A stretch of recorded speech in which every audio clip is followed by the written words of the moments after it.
Slowly coming back on. And Co-Chair Frelly would like to make a brief comment before we move on to item 13. So at this time, 10:33, I'd like to reconvene the Committee on Accreditation meeting for this day, October 29th. Co-Chair Frelly. Just a very brief comment, and regarding Crosswalk, I wanted to compliment and thank everybody, all the COA members, just for your work in the detail and reading it. I mean, we can tell by the conversation that you spent time and going even to the extreme detail of catching things here and there, and just the studiousness with which you approached it. I didn't get a chance to I should have mentioned that earlier, but I was thinking about that during the break. So thank you so much. I think that really speaks well to everybody's commitment, not just those who prepare the report, but those who are engaging and reading it and being part of the process. So again, thank you so much for that. It really speaks very well to everybody's efforts and your commitment. So thank you. Thanks, Bob. Yep. Yeah, I was really happy that there were some people out there who had some expertise around this area. When I started to read it, my eyes got a little wobbly because there was so much to read and learn. And making that comparison, it was a lot of work. So yes, echoed Co-Chair Frelly. Thank you for those comments. Absolutely. All right, let's move to item 13. I believe we're ready, which is the report of the accreditation team to School for Integrated Academics and Technology, SIA Tech. Consultant Gay Roby will introduce this item. Joining her today are institutional representatives, Beverly Gilbert, Executive Director of Strategic Partnerships, Lori Belsman, Director of Professional Development, Dr. Terrance Mims, Superintendent, CEO, and Team Lead, Hans Kaufhold. Does anyone need to recuse themselves? All right. Ms. Roby, will you begin, please? Thank you very much. Our site visit began with SciaTech, School for Integrated Academics and Technology, on September the 21st of this year, after being postponed from April.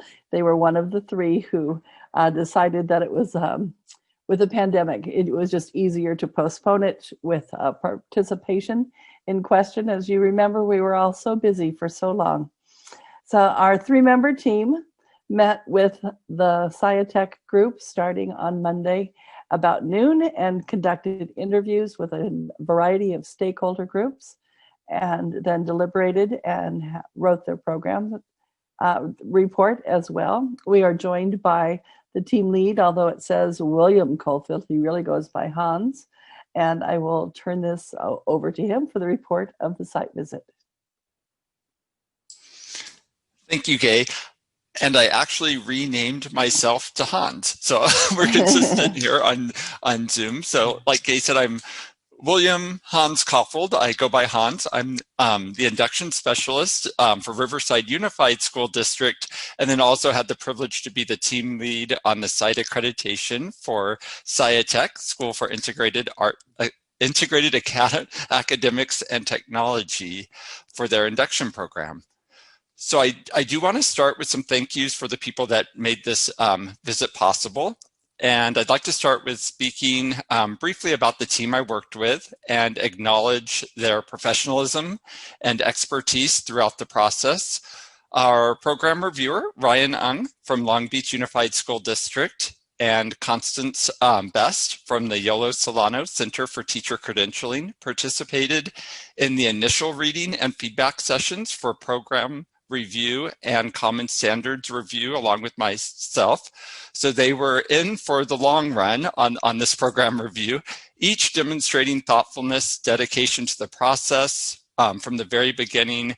And even with the delay, with the rescheduling, I'd like to think, they both were so committed to staying on for the rescheduled visit. So thank you to them. In addition, the expertise of Jake Shuler, the initial commission consultant assigned to the site visit, and Gay Roby, who joined us in the spring, provided the team the precise amount of guidance and assurance that was required to hold the accreditation process to the highest standard, even during these unprecedented times. And then finally, thank you to the program leaders of the School for Integrated Academics and Technologies Teacher Induction Program. Their pivot from an originally scheduled face-to-face visit at the end of April to a fully virtual site visit in the fall in the midst of a constantly changing pandemic was no doubt a formidable challenge, in addition to maintaining the operation of their program and other respective responsibilities.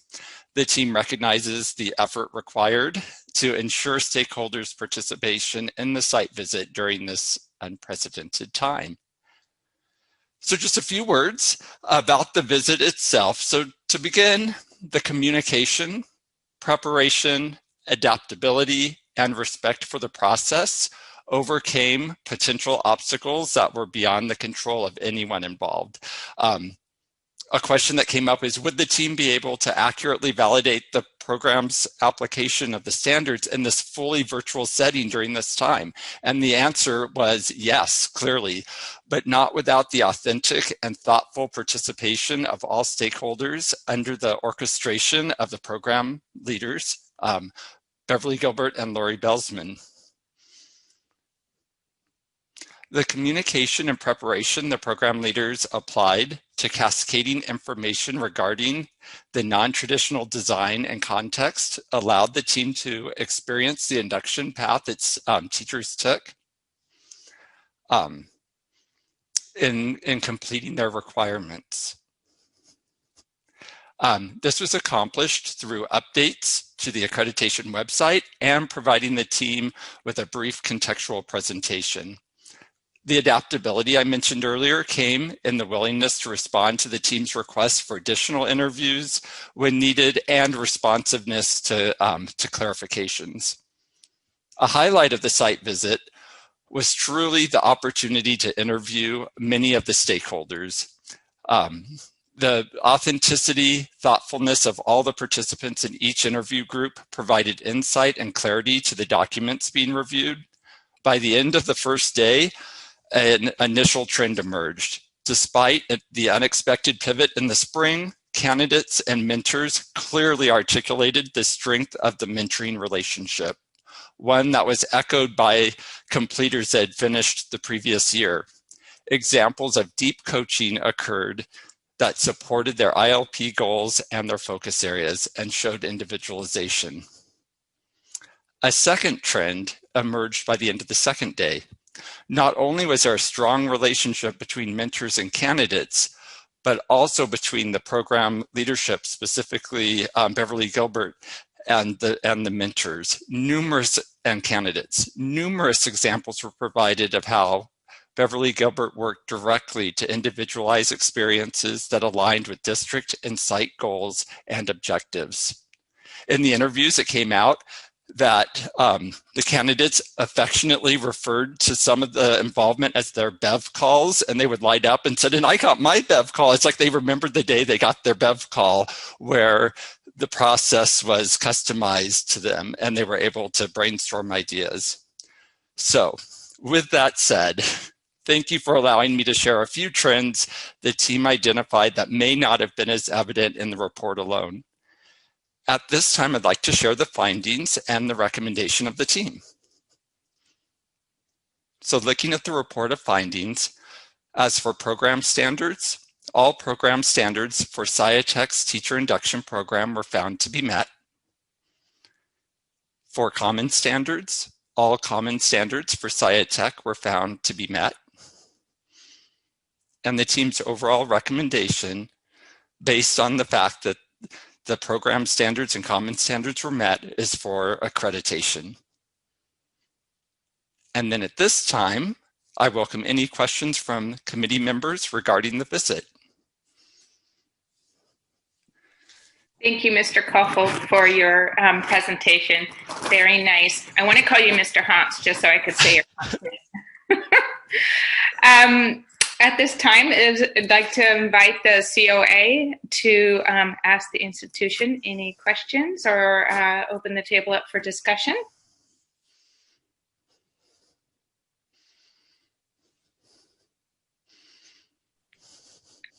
We can invite the institutional representatives to briefly comment about the visit. We remind you that this is not a time to dispute the team report, but rather to provide any thoughts you had about the visit. Hi, this is Beverly Gilbert. I just want to thank you, thank the team. Hans's team was very professional and very friendly and very thoughtful in their process. It made it an even more reflective process for us as the leadership, and I'm sure for the many people they interviewed, to really think back, and we appreciate it. We also appreciate Gaze. This is my second time working with Gaze Support. 8 years ago we had that, and it was fun to work with her again, and it was very professional to understand, especially as Hans mentioned, in the changing circumstances that we had to go through and work with this team. It was very effective, and they made it easier than we thought it might be. As Hans said, the changing circumstance was interesting to deal with. I also want to say thank you. I'm the outgoing director of this program that we've had since 2007, and it offered an opportunity for our incoming Lori Belsman to work closely on this program that we have a lot of affection for, and we take as a clear responsibility to the people we serve. And she did a great job jumping in some of last year and then taking over this fall.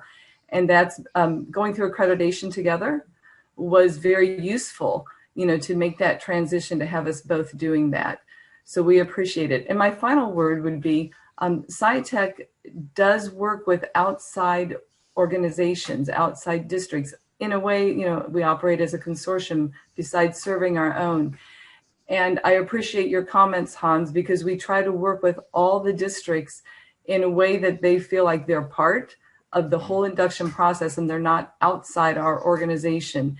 And we work hard at that, and we'll keep that up. So we appreciate that. And we appreciate this recommendation as well. Thank you. Thank you, Ms. Gilbert. Yes, going through accreditation together is a very bonding experience, among other things. You learn a lot about not just your program, but about each other in a good way. It's very fun and friendly. We have a question from Member Morrison. This is not a question, actually. It's just a comment about reading the reports and reading about your institution, which I'd never heard of before. So when I looked at you, I just want to say that I commend you for the kind of work that's going on in the school teaching 24-year-olds and training teachers who have made a commitment to teach those kind of students. You have my admiration, and it's great to see places like that operating in California. Thank you. Thank you for mentioning that. We appreciate that. It is an honor to serve our students. And for that reason, it's really important for us to also, as you mentioned, have this induction program, because we want to ensure that we train and we work with our new teachers and any others who are working with this population. And indeed, the population is all through California schools, even though our school specifically is set up for this. So it's a privilege to serve these students, and it's a privilege to serve these teachers who are working with our student population. And Dr. Terrance Mims is actually our new CEO, and he has joined us for this work, and it's a privilege to have him on board to continue to lead us. A Member Forbes and then Member Krisha. Well, thank you. I'll just echo what Member Morrison said. I am familiar with SciTech because our pre-service candidates have interacted with those programs. It's been a very transformative experience for them. And I feel that, you know, it's kind of exciting to hear that not only are you producing teacher leaders, that came across very clearly in the report, which was highly readable. Thank you. To the team, but also having an impact on teachers outside your direct site. And hopefully changing the discourse about some of the students that have been least well served by our school system and deserve a lot more. So thank you. Thank you. Dr. Mims, you wanted to say a word? Oh, I just wanted to quickly say a word of thank you to Beverly and Lori for their leadership in this space here. I'm the new guy here with SciTech, and so I'm learning about all the great programs that we've done in great detail here that we continue to work on. And so I just wanted to give them a big shout out and say thanks to them for all their hard work with SciTech and with producing this report here with you all. So, and thank you all for being here and supporting the work that we do. We're proud of the work that SciTech has done over the years and continues to do. So thank you very much. Thank you, Dr. Mims. Member Crucia. Yeah, I just kind of wanted to echo what other people were saying. My father actually went to high school in Oceanside, and I have family members that live there, so I'm extremely familiar with the area. And I just wanted to say, you know, how wonderful it is to see this type of a program. And your report was written very concisely and very tightly, and I really appreciated that. And what kind of came through is I really appreciated the collaboration you had with the Job Corps and all of those types of programs that really help to transition students who are underserved in our school systems into, you know, life and into professional things that they can do. And so I just wanted to say that I really appreciated that. Thank you so much. That partnership is very important to us too, Job Corps across the state, and our program is set up across the state to work with those teachers and within those programs, but to serve these students. And it's sometimes a challenge, but it has been a privilege in all the years that we've been doing this. So thank you. Member Hillis. I'm just curious if you could comment briefly on what you would see as being the unique attributes of teachers working with this population and why it's particularly useful for them to go through an induction program with you. Good questions. Because we're not a traditional program, our particular program is open entry, open exit, as you can imagine, competency-based. And so students are working in the classroom, moving through because they're 100% dropout recovery. Many of our students are SPED, many are, and EL as well. And so our teachers in particular, especially if some are coming from a few years out of traditional and or traditional prep programs, working with them to understand how our program works to meet the needs of our specialized population is really important. So empathy is involved, understanding the unique needs of the students are involved. And because we have the ability to mentor these teachers and have them understand where some teachers may run, you know, and not feel like they have the tools for any crisis that any student's going through, especially if the background of the teacher isn't the same as the background of the student.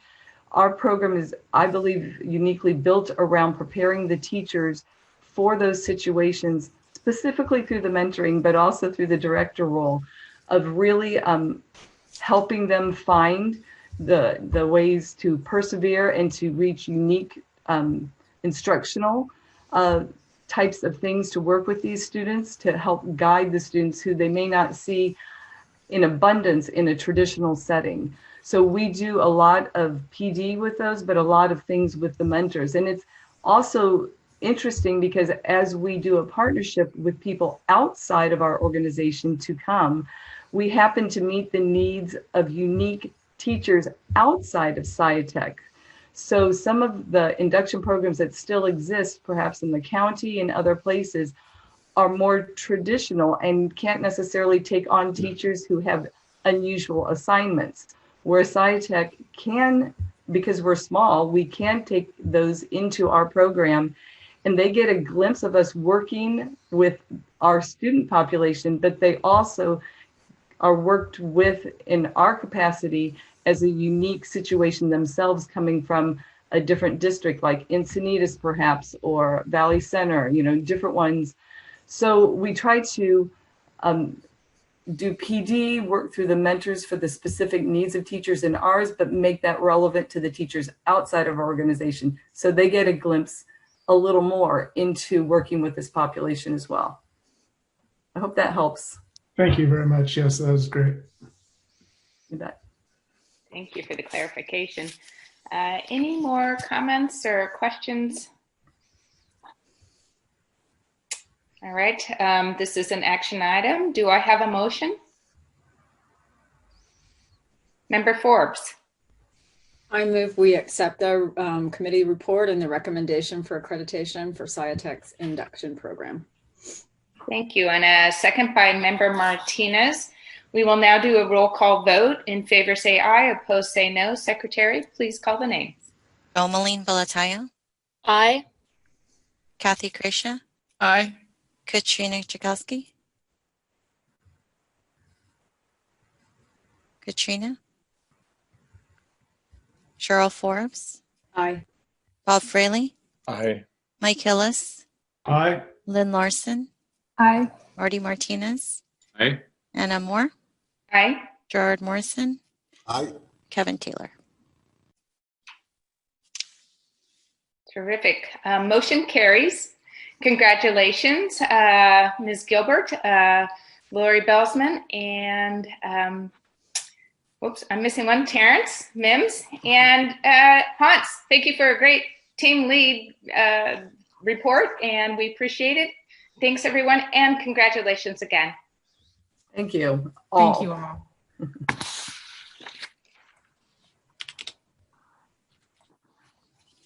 All right, that takes us to item 14, which is the discussion of the second quarterly report from Milpitas Unified School District. Consultant Roxann Purdue will introduce this item. Joining her are institutional representatives Kim Nguyen Tosa, teacher on special assignment, new teacher induction program, and Raquel Kuzunoki, I hope I got that right, Director of Learning and Development. Does anyone need to recuse themselves? All right. Ms. Purdue, will you begin, please?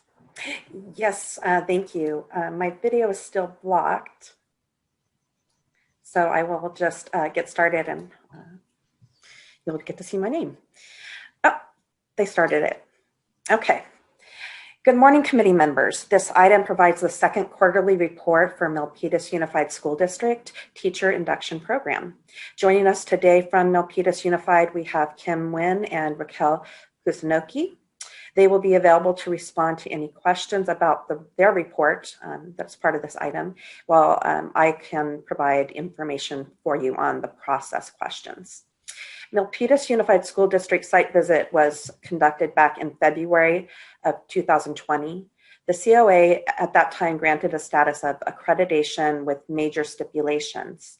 As part of the accreditation decision, the COA also required the institution to provide quarterly reports, with this being their second of 4 quarterly reports. There were a total of 5 major stipulations for the institution to address, and they're outlined for you on the first page of this item. Included in the first page of the item is a link to the original full team report from the visit. Before we get started on each of the stipulations, I do want to say that during the first quarterly report that was provided to you, we had feedback for the institution, both from me and from committee members. And the institution did, as a whole, take all feedback and made plans based on that feedback and took action based on that feedback. So at this point, I'm going to just briefly go through each stipulation and some of the actions and continued actions taken on previous items that they had gotten started on in the previous report. So the first stipulation related to the demonstration of how the institution actively involves faculty, instructional personnel, and relevant stakeholders in the organization, coordination, and decision-making for the program. The institution provided evidence of additional actions that took place since the first quarterly report on this item. Significant progress has been made by the institution in this area. The advisory board now includes additional members that represent a wide array of stakeholders noted in the stipulation, along with increased involvement in decision-making for the program by this group. Evidence for this stipulation was clear and demonstrated notable progress thus far. For our second stipulation related to the education unit monitoring and communicating a defensible credential recommendation process, despite challenges due to COVID-19, the institution implemented a new exit interview process via Google Meet. The goal of the exit interview panel was to measure growth in relation to the CSTPs. The new process is very thorough, and since the first quarterly report, additional plans were implemented to review the actual formal recommendation process as well.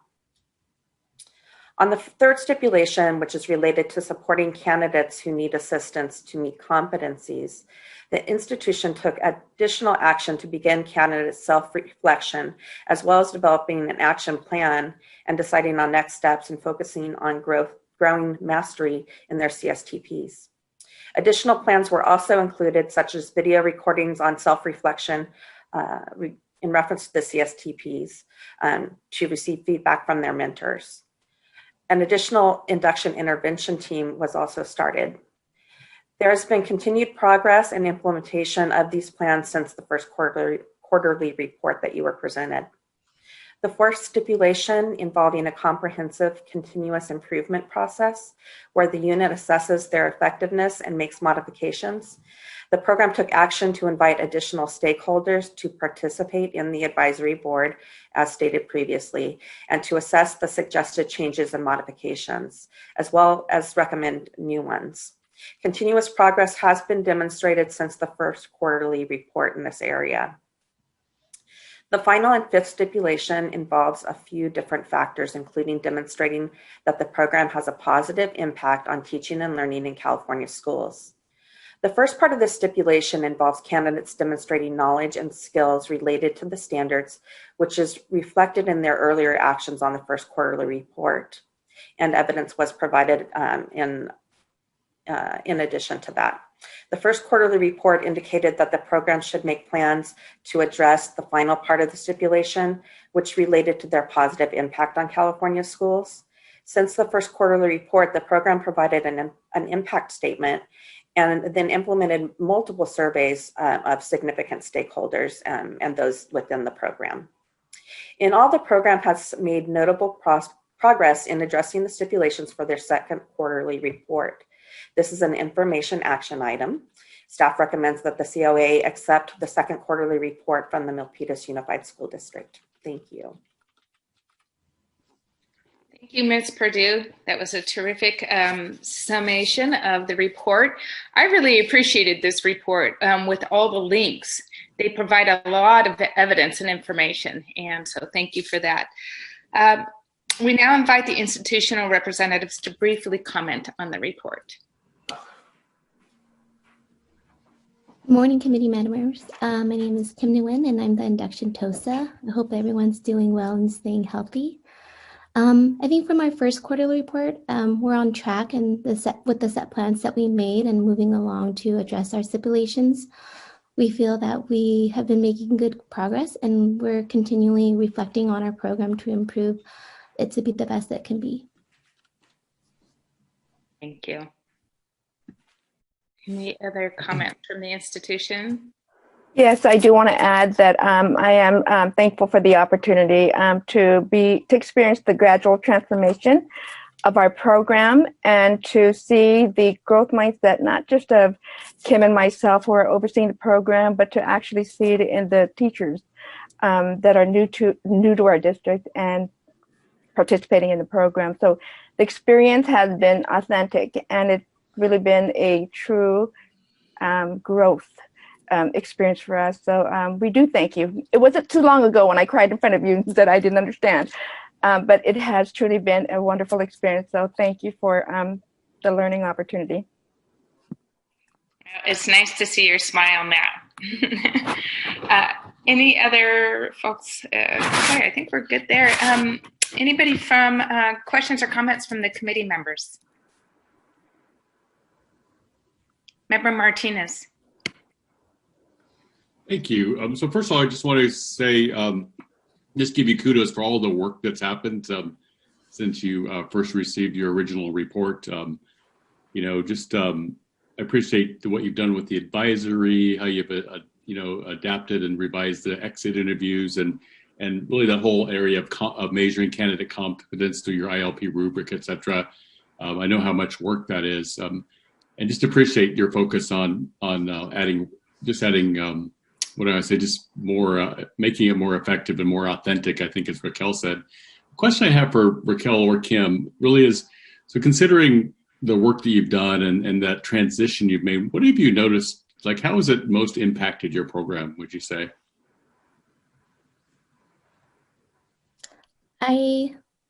It's hard to say because we made these changes in the spring with so many other changes along with COVID.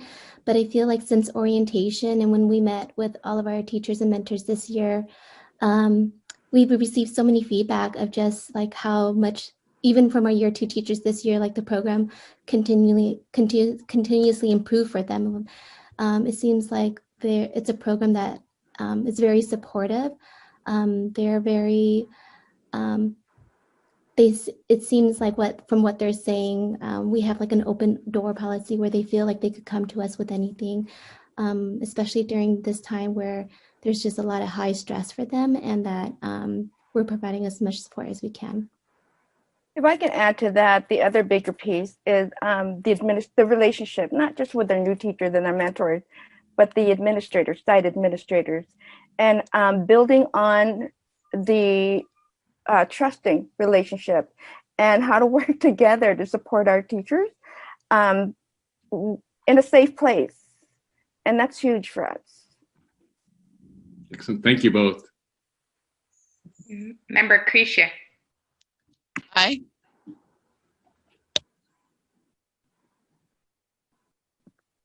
Your hand is raised in the chat box. Oh, you're muted. Can you hear me? Oh, there I am. Oh, I'm sorry. I think that was left over from the last time. I'm sorry about the noise in the background. I've got neighbors doing work on their house. So I'm sorry for all that noise. Best laid plans. Which location today? Okay. Anybody else? All right. This is an information action item. Action is not required. We could vote to accept the report, or we can just say thank you very much, and we'll see you for the next quarterly report.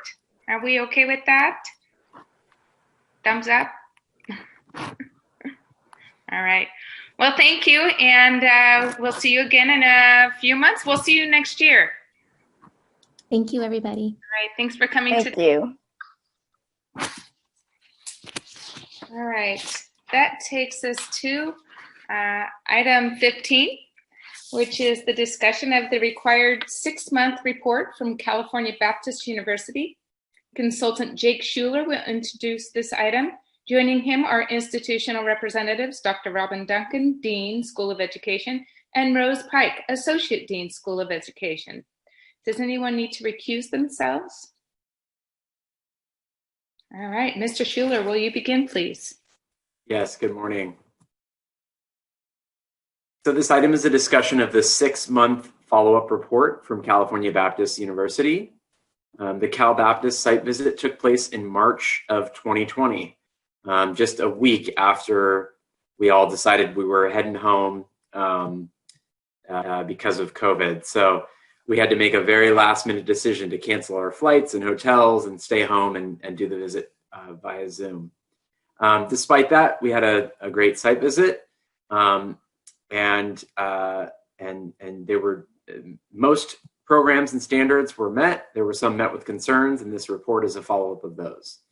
So, following the site visit at the May 2020 COA meeting, the COA assigned the status of accreditation with stipulations consistent with the recommendation of the site visit team.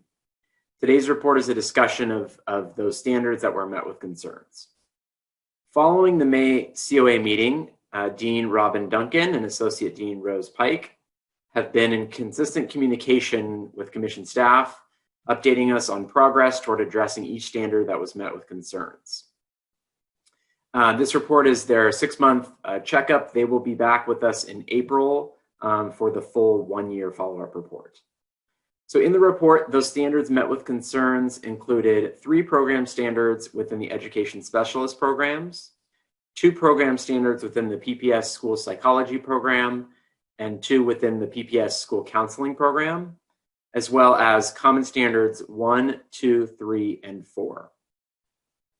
So in their 6-month report, in order to address each of these areas, they've taken the following steps. So in order to address the standards within the education specialist programs, CVU has begun to make adjustments to coursework and clinical practice to increase collaboration experiences with general education teachers, experiences working with students with disabilities in the areas of their transitional life experiences, and also with the individualized family service plan.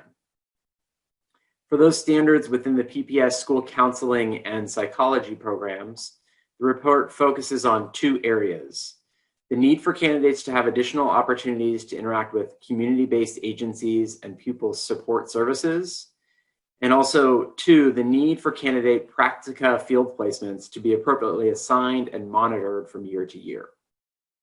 So in order to address those, CVU has begun to add those new experiences within courses and clinical practice in order to make sure that candidates have interactions with community-based agencies and pupil support services. And in order to address the need around field placements, they've created a vetting system and a formal database of practica field placements in order to address those concerns. Finally, for the common standards, the team's report on these standards were primarily focused on 2 areas across the standards. The first was a need to increase the inclusion of the PPS programs and SLP program within unit-wide coordination, decision-making, and continuous improvement processes. The second area was a need to ensure that all programs within the unit have the field placement processes that provide candidates with appropriate and meaningful clinical practice experience for the credential they're earning. For all of these areas, CVU is beginning to strengthen practices and implement new practices in order to ensure that the standards are met. Reminder that the full report is included as a link in the item, and I will now turn it over to Dr. Duncan and Dr. Pike to provide any further comments. Thank you, Jake. I would add, we just appreciate the feedback we've gotten. We appreciate the work with Jake. He's been fantastic to work with. And, you know, the point of accreditation, I've always said, that is to become better, right? To continuously improve. And so I do believe that the items that were identified were appropriate. And I think we are well on our way and making great strides in that. Some of those, I would say, as of today, you would feel very comfortable that we've already met the suggestions. We're not waiting, so we've already moved on vast majority of those. So we're excited, and we have plans in place for all of them. So thank you for your feedback. Let me turn my volume on. Thank you so much. So just to echo that, we're so excited to have the opportunity to improve our programs, especially I'll speak to the area of the mild, mod, severe. Just having the opportunity to review our program, to be more intentional about how we support our candidates in supporting all learners. And so that word intentionality to me really stands out as an outcome of this review, that we are being much more intentional about planning opportunities for our candidates, and in order to ensure that they are well prepared to serve all learners. So again, we're very grateful, and we thank you so much for your time. Okay, I lost you all for just a second there. At this time, do we have any questions or comments from committee members at this time?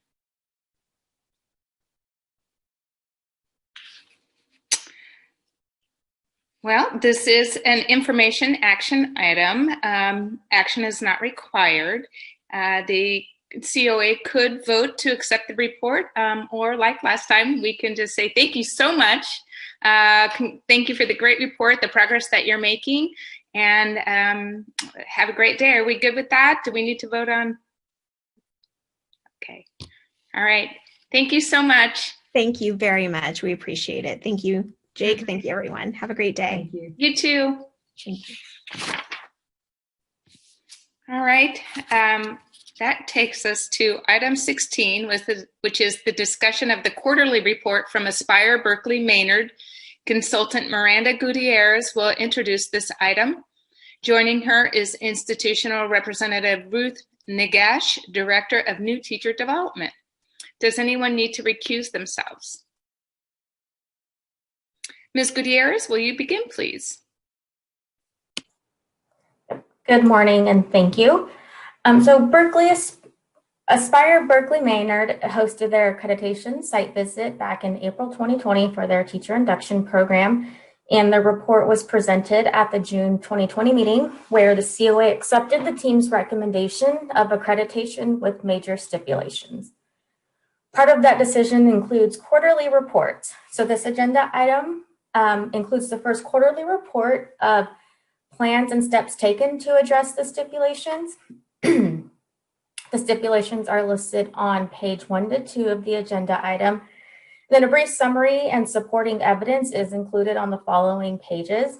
So a number of the stipulations revolved around Common Standard 1, institutional infrastructure, Common Standard 4, continuous improvement, and aspects of mentoring. So because this is the first quarterly report, it includes a lot of the plans to address the stipulations and any of the actions that have already been taken or implemented. So as you can see on the table within the item, the institution met to begin discussing how they would address all of these stipulations. And so there are instances where actions have already been taken and some instances that include their plans.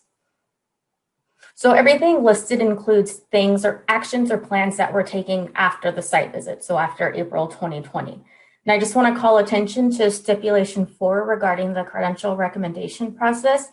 Immediately after the site visit, the institution implemented their new process that ensures that it is monitored, and that was the process that they used to make credential recommendations in May 2020. So that has already been done and implemented and is working for them. The report also notes that an advisory board was convened and has already met. They have future meetings planned to address the stipulation around including stakeholders on input. They've developed a partnership with Roots LA and the New Teacher Project to address the collaboration issues noted in the stipulations. They've also included a continuous improvement plan, which outlines how they'll regularly assess program effectiveness. And included in that plan are the data to be used and the frequency of that collection. To address the retention of qualified mentors, the institution is implementing a mentor evaluation plan. The retention plan includes providing professional development to the mentors and staff surveys.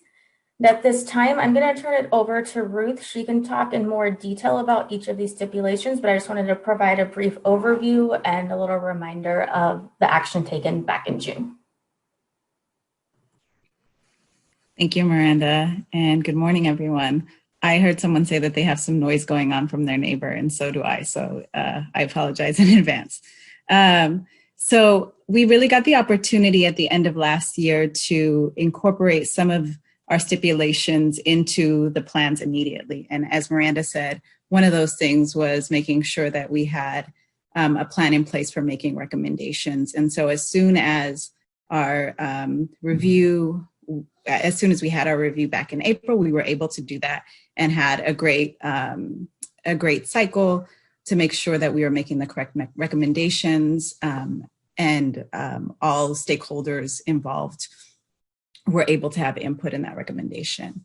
And another great thing that came out of this was making sure that as you all know, we're based in 3 different regions. And so we were really able to think about how we were going to align all of our work and make sure that there was coherence and alignment between all 3 regions. And so this plan really allowed for that. So the first thing that we were able to do was meet with our CEO and other stakeholders on the chief team to really come up with a plan on how we were going to address all of these at a org level.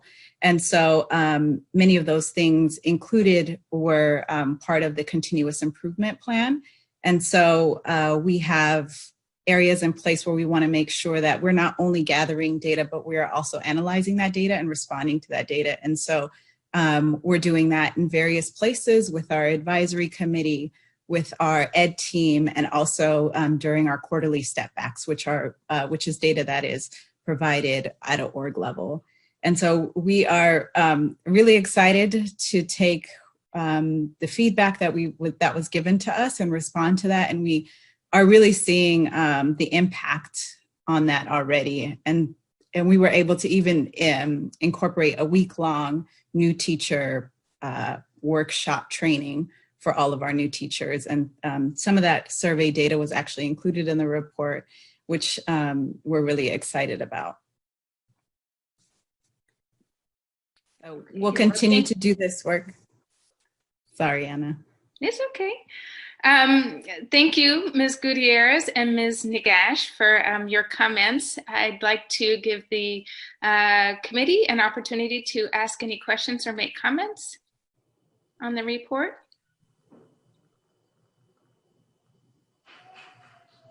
Member Martinez. Hey, I just said, first of all, just thank you for your work. I know it's obviously been very busy and really considering how you could build a stronger program. And I love that focus on coherence across your programs. One of the questions is, it's just a simple one, was around your advisory.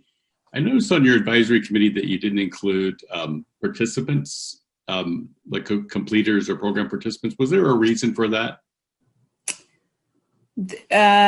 No, there was no reason. We have a mentor who is on the board who we thought could kind of bring in the eyes of that. I think right now our teachers are stretched really thin. And so as in thinking about just adding something else onto their plate, we felt like this year, maybe we wouldn't do that. Okay, thank you. It was an intentional decision, I see then. Thank you, appreciate that.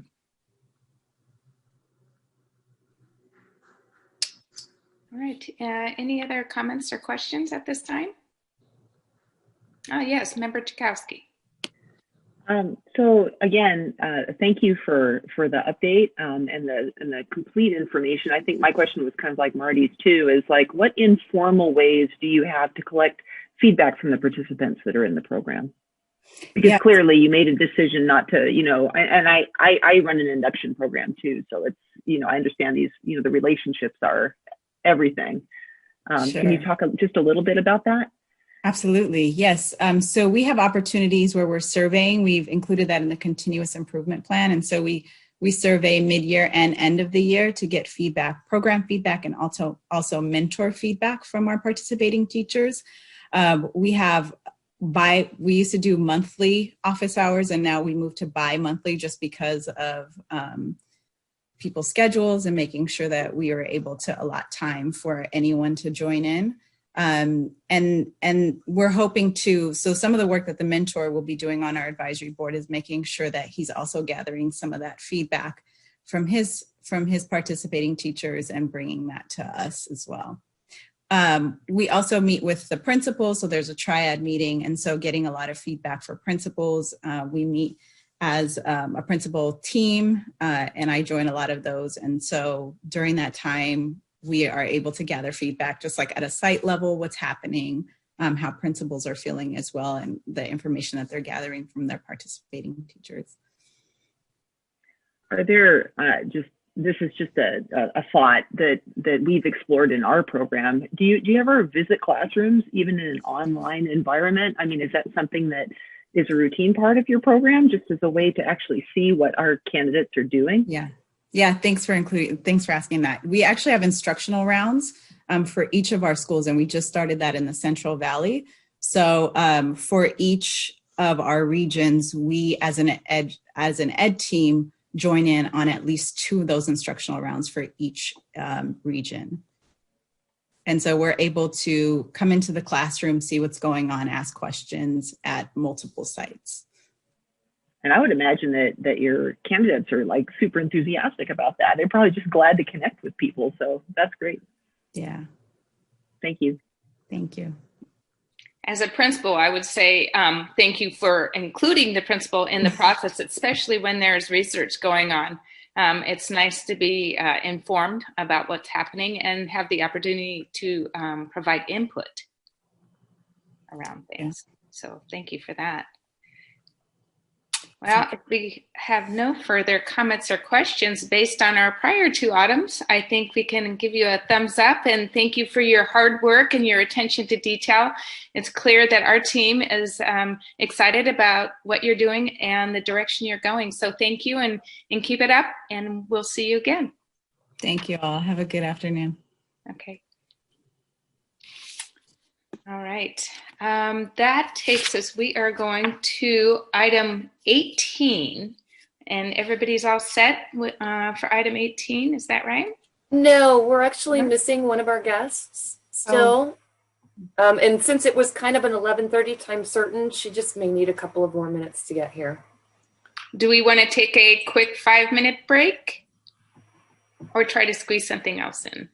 I think a little water break might work. Yeah, okay. water break is fine. Let's come back at 11:30. Okay. Okay, thank you.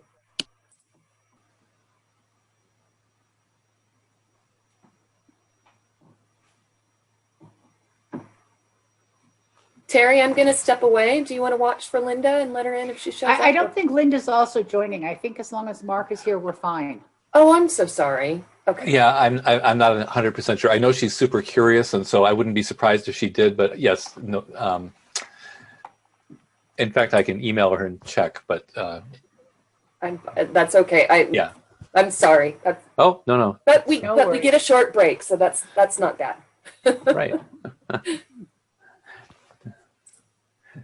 Teri, good to see you again. It's been so long.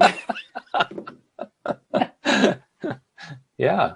It has been a week. Yes, a week. Oh my. Yeah. I'm glad we got the report done, and it's been a good week, but a week. Mm-hmm. And your heater's still working? It is. It's wonderful to have. Now we're trying to learn how to adjust the touchscreen all digital thermostat. Do you can you set it so it turns on before you get up in the morning and warms the house? We can. The problem is it's warming the house up too much first thing in the morning, so we're trying to figure out how to reset it. And of course, the kindly people who put it in did all the setting for us. We're going to have to read the instruction book. I mean, what is this? At least Google it, maybe. Maybe that's easier. That would be easier, yeah. Hi, Cheryl. Mark. How are you? Good. How are you? Good. He's dressed much differently than he was on Sunday and Monday when he was wearing coats over his attire. I had to wear layers in my sport coat as well, yes, because we didn't have a furnace at the time. I forget where you're located. Are you in DC or are you in? No, we're Rochester, New York. Rochester, that's right. Yes, I have family in Albany. Oh, great. Yeah. That's cold. It does get a little chilly without a furnace, yeah. Yep. But now we're fine. Now we're comfortable. I heard you had quite a visit this week, Cheryl. Oh, we did. Well, we were kind of like you, but it was Sonoma State, and Sonoma, as you know, gets hit every year with wildfires. And so when the red flag warning went up on Sunday, everybody was in crisis mode, making sure that, that they were taking care of business. Kind of routine for them, unfortunately. It's kind of sad, but that is, yeah. But all was okay. Once the winds died down, everybody was good. Yeah. I'll just glance at email here to see if Linda has said anything. We did a site visit in Anaheim Union High School District, which is Orange County. Mm-hmm. And we all of a sudden, as we're starting our interviews, I don't know if anybody's going to show up. These people were evacuating. We're closing down this school site. We're sending personnel home. So wildfires continue to make our site visits very interesting. Yeah. Wow. Yeah. Wow. It was tough because there were wildfires. So my team lead was looking out her window at the fire, but it was flowing the other way, so she could. And then we had people who were hooked up to their own campus's Wi-Fi, and those campuses the power outages were going out, and that was down south. So it was life in California these days.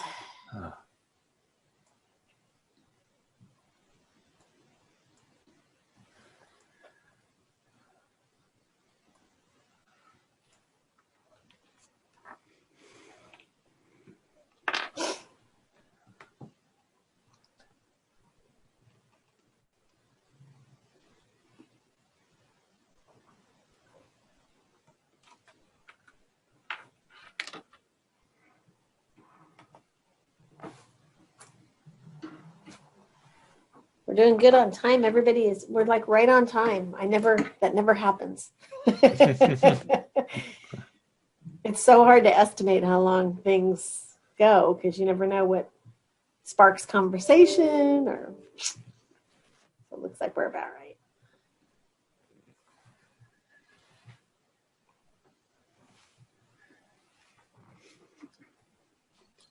You have a very sophisticated way of doing Zoom. I'll have to learn how you let people in like you can see, but then you get let in so you're in. That's cool. Yeah. That's the webinar, right?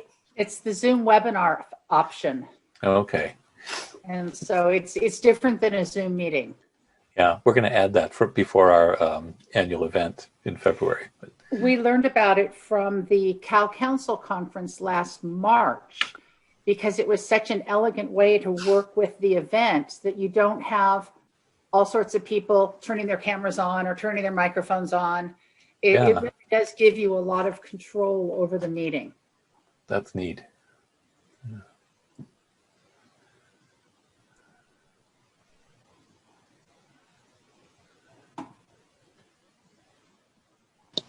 Oh, my Lord.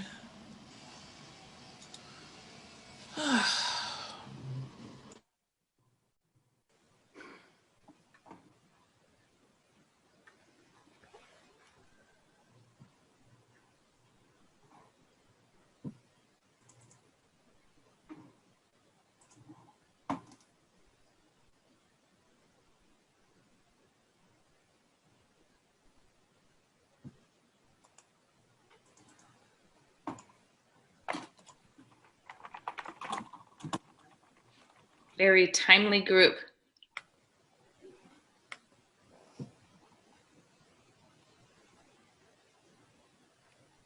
Just need a few more people to turn on their cameras and we can get going here.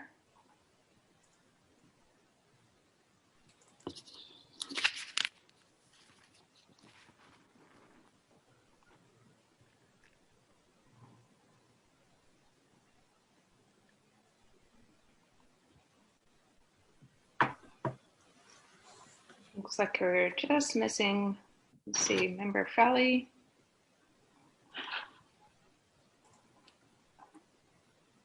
There's Jolene, there's there. Actually, I'm here, Anna. I'm just putting something Gotcha. Okay. All right. Well, let's go ahead and get started then. Item 18 is the discussion and approval of the proposed AAQEP agreement. Director Teri Clark will introduce this item, and joining us is LaCelle-Peterson, who is the president and CEO, and Linda McKee, Chief Operations Officer. Thank you very much. Okay.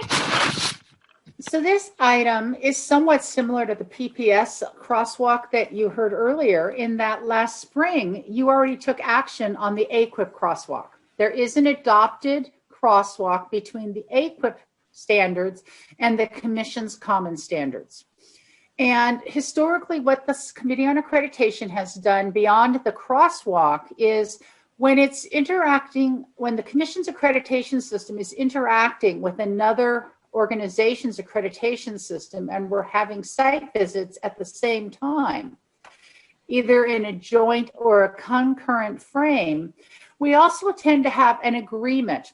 And the agreement between the two organizations lays out, for the institution's benefit and both organizations' benefit, how this joint work will take place. This agreement was developed over the last couple of years. Mark and I have talked about this in a number of locations and over email. It has a number of sections. It defines what the standards that are used in the process. It defines what AAQEP reviews as far as institutional information, because AAQEP is an educator preparation institutional accreditor. And so it defines that. It defines how the review process will take place, who will be on the team, how we will talk to each other, how the accreditation decisions actually remain two distinct decisions, which is the same as always what happened in NCATE, and it's the same as what happens with CAPE. And this is kind of that gentleman's agreement between the two organizations. And so we had a draft brought to you previously. We sent the draft out to all institutions that had indicated any interest in possibly moving and working with the AAQEP process. We had a little feedback. Most of it was that the agreement was fairly clear. There were a few questions about things that actually the institution will probably work out later as they really start working with AAQEP. So the agreement is ready to come back to you for your approval. And if you approve it, then the agency leadership, instead of Mary Vixie Sandy, it will probably be Lynn Wynn, our Chief Deputy Director, will sign the agreement. The agreement can be amended by agreement by both parties at any time. And it really will be the official starting point of our partnership with AAQEP for ensuring that the educator preparation institutions are doing a highly effective job at preparing educators for our students. Dr. LaCelle-Peterson, would you like to add anything about how this was developed and how we hope to work together?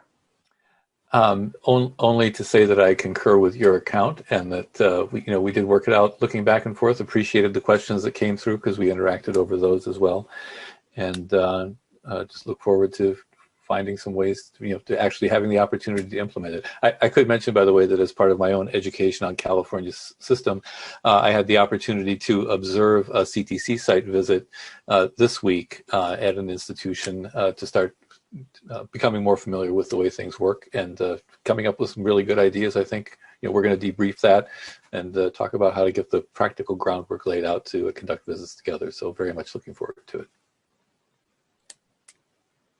Okay, thank you so much.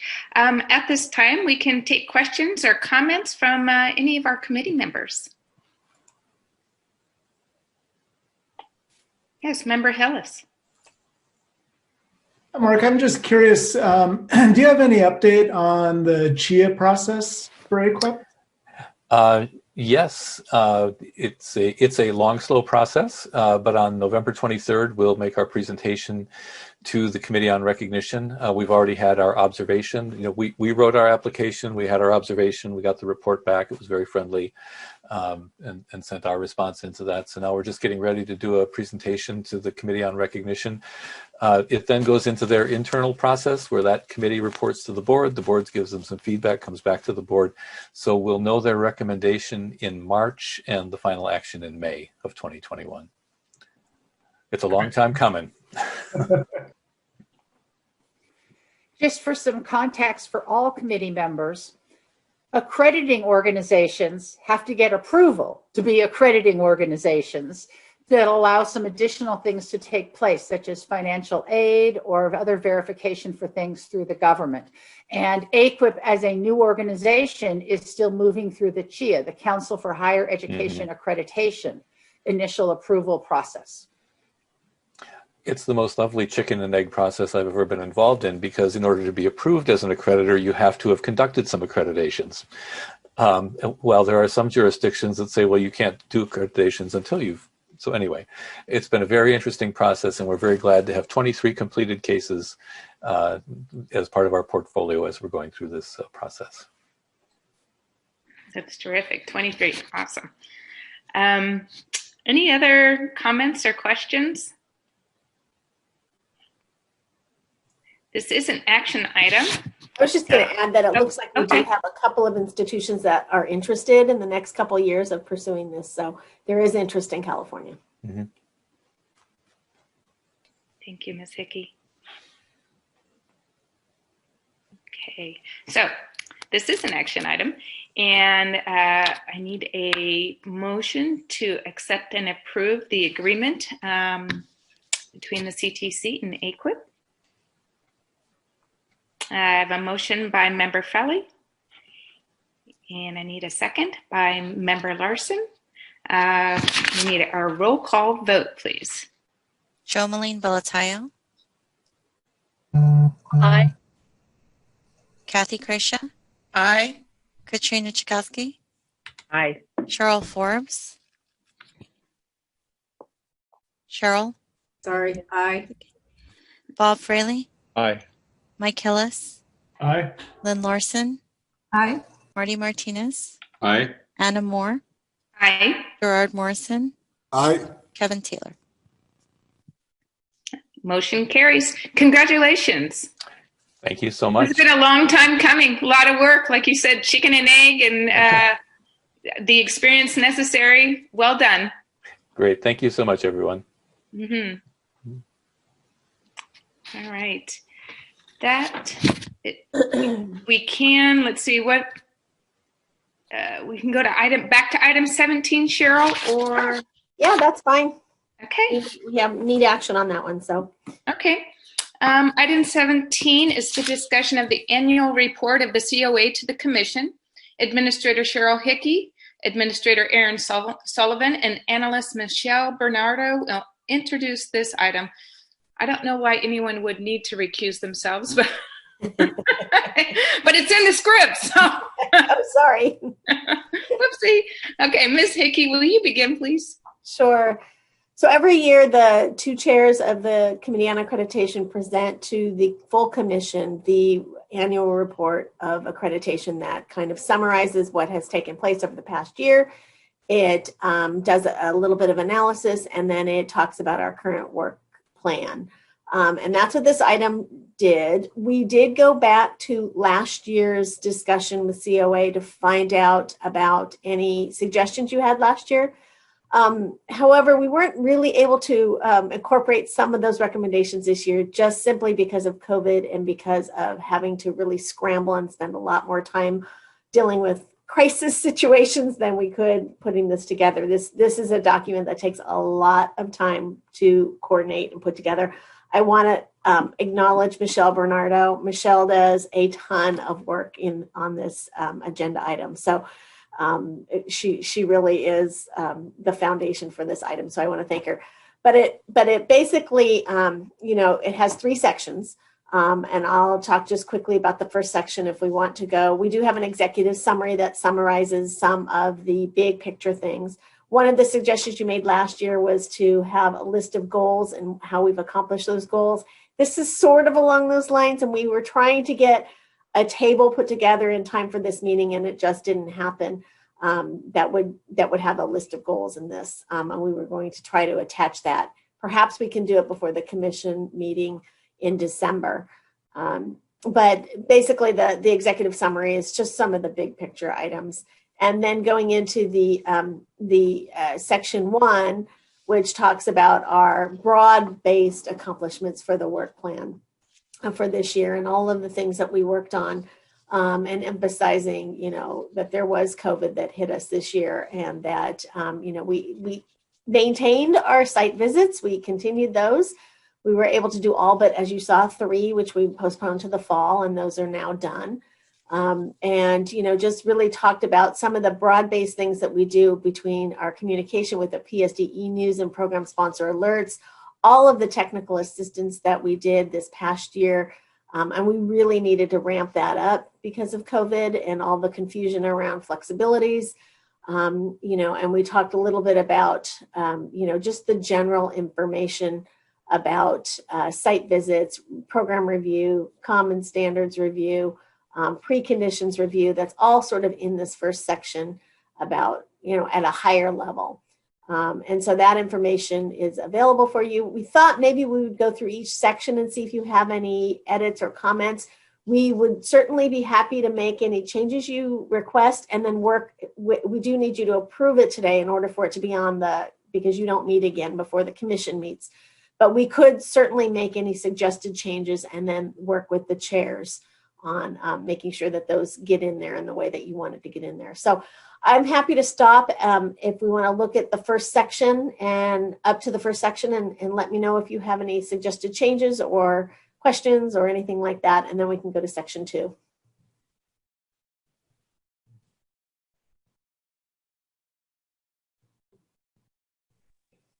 Anything you see there that needs to be adjusted or changed or augmented? I think Member Taylor had his hand raised. Great. I can't see the entire committee staff. It drives me crazy on one screen.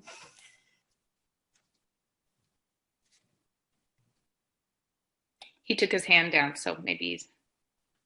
Oh, there it is. Yeah, we can't hear you for some reason. Or at least I can't. I can't hear him either. Sorry. Can you hear me now? Yes. Yes. Okay, beautiful.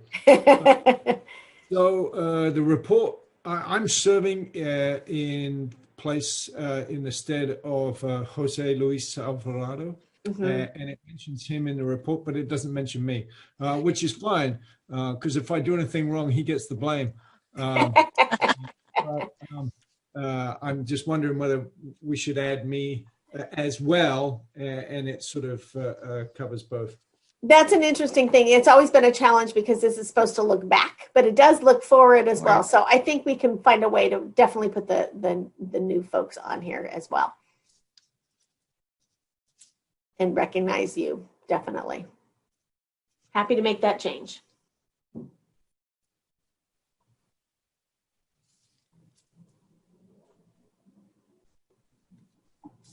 Cheryl, I had just a quick question on this. It's not a suggestion for the report, but this report definitely stirred my memory of all the work that we've done. And I was a little curious about where we were with the program exemplars work. It's funny that you asked that. So that comes up a lot with the commission. We recently had a conversation because it came up in the context, I want to say in the early spring with the commission, maybe right before the pandemic, maybe a January or February meeting, in which we had said, yes, we promise you we will work on it this year. We just haven't been able to.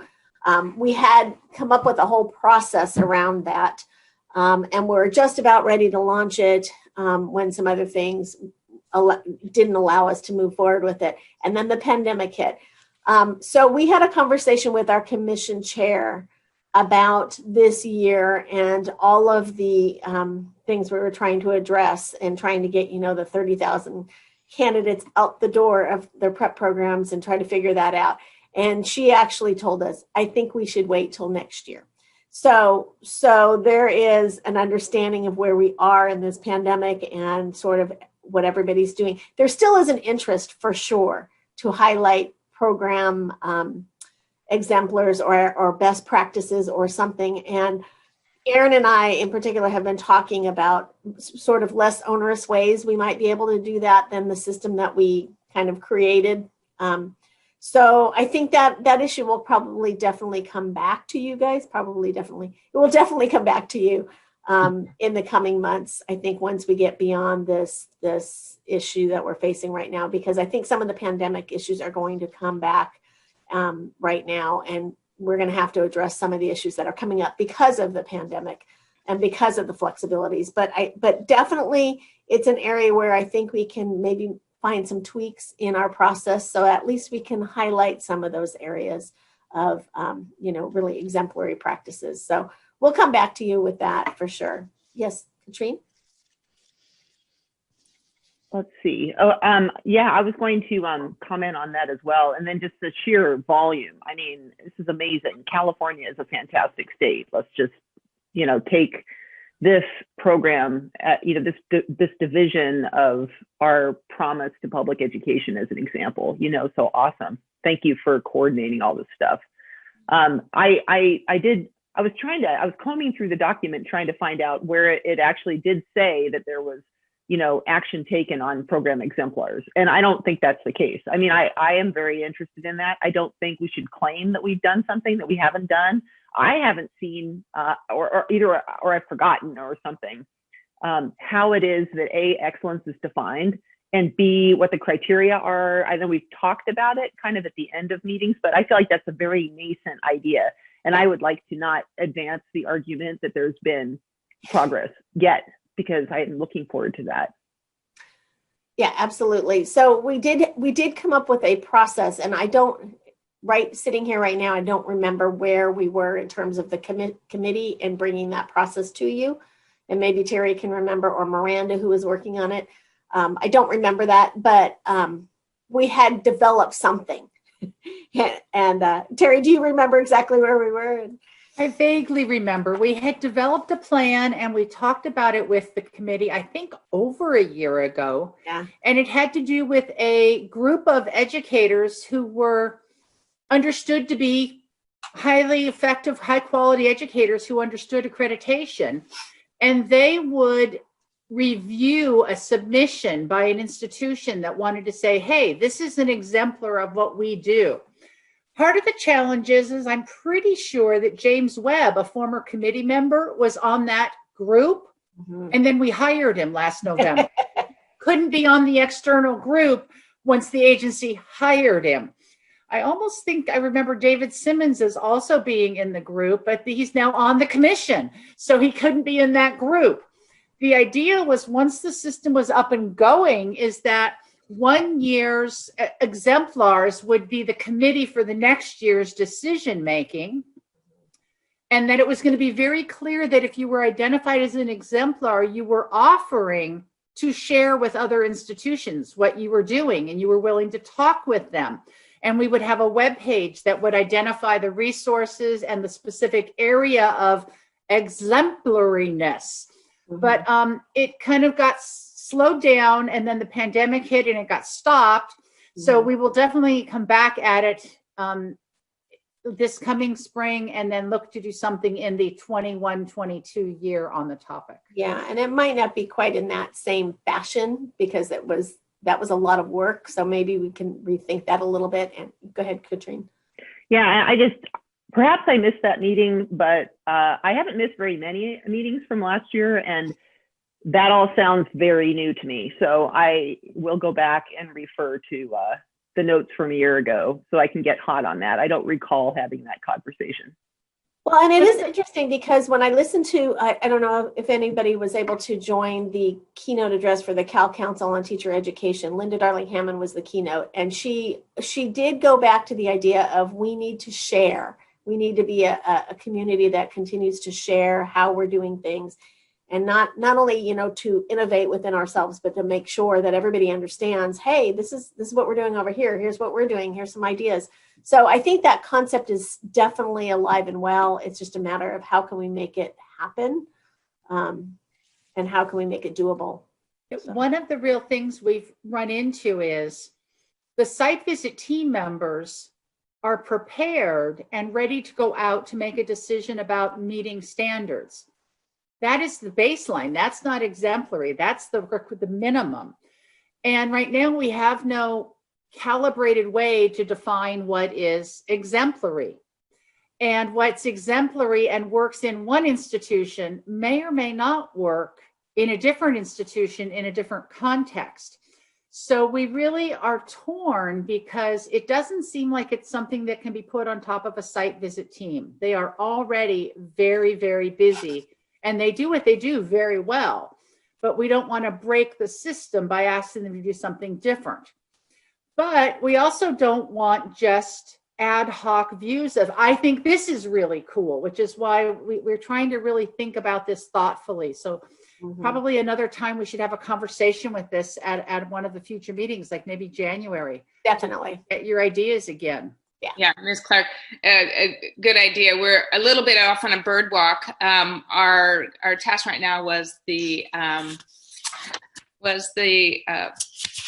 report to the commission. So I'll bring us back there, and we'll bring this back another time to revive it. And if folks want to go back and look at their notes from the last the time that we had that discussion, that would be great. However, right now, let's take a look back at our the report. Is there anybody have any other questions on the report or comments? Cheryl, sorry, you were doing this. You were yeah, and I was only covering section 1, and then I'm going to toss it to Michelle. So I wanted to stop after section 1 and see if you had any changes to that whole section up through page like 28. Any changes there? Doesn't sound like it. Okay, so Michelle, do you want to highlight some of section 2? So section 2 is focuses on the outcomes of all the accreditation activities for the year.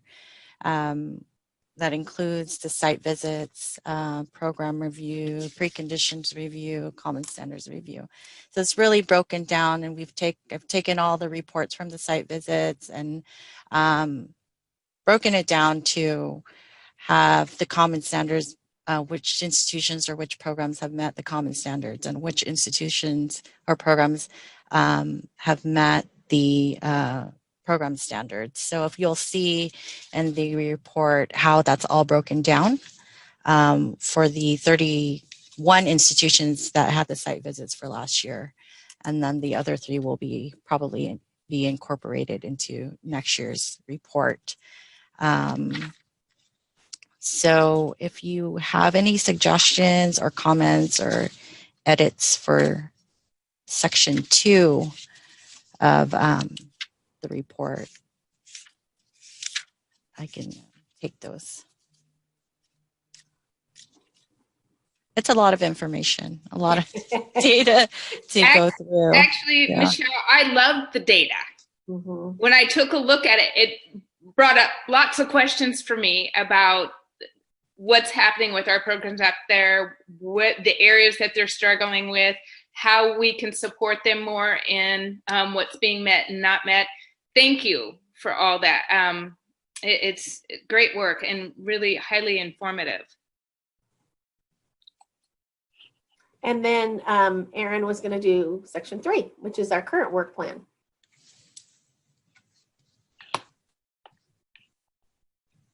Unmuting myself. So yeah, so if section 1 kind of made you feel like, wow, we did a lot of work last year, then section 3 may make you feel like, wow, we have to do even more in the coming year. Section 3 talks about, you know, what we will be doing in 2021. It does highlight some things that we will continue to work on.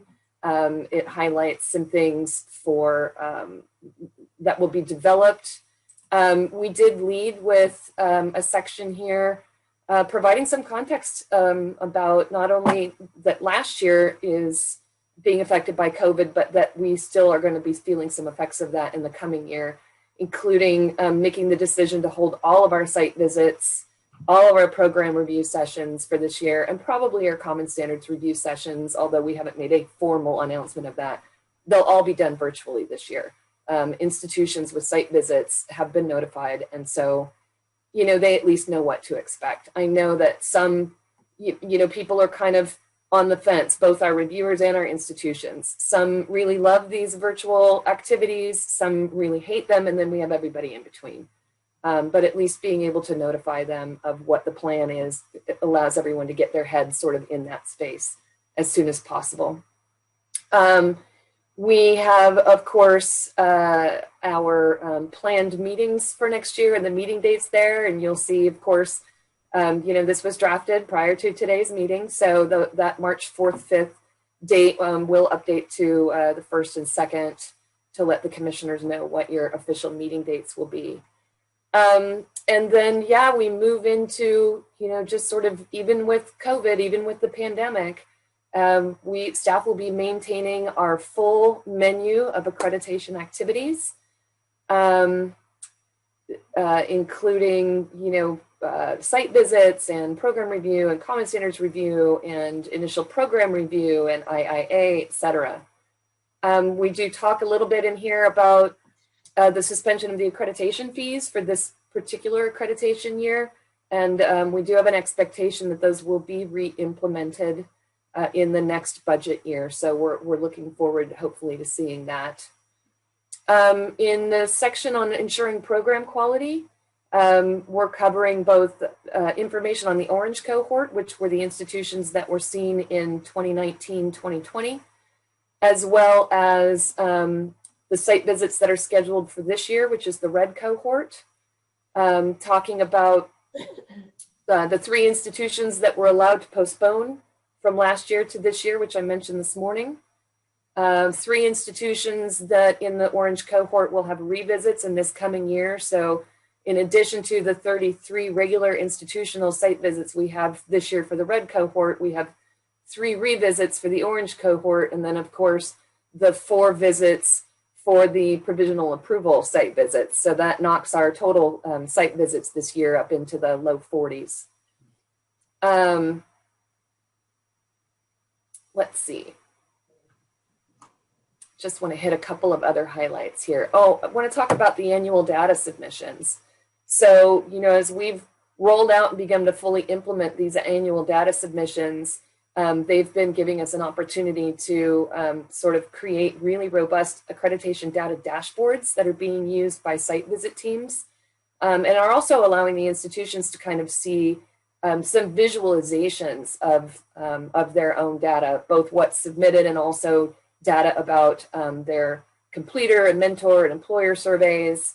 We will be starting to implement, or I should say input program assessment data also into these data dashboards, probably sooner than we had thought.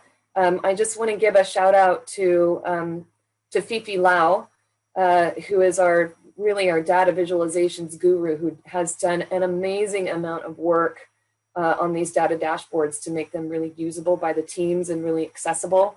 And of course, that's made possible by the amazing work of Cheyenne Jones, who regularly assists institutions with the accreditation data system each year, providing office hours for them and support via email, et cetera. So we have a great team working on all of this data, and it's resulting in some really useful visualizations and dashboards that teams can look at and begin to understand their institutions.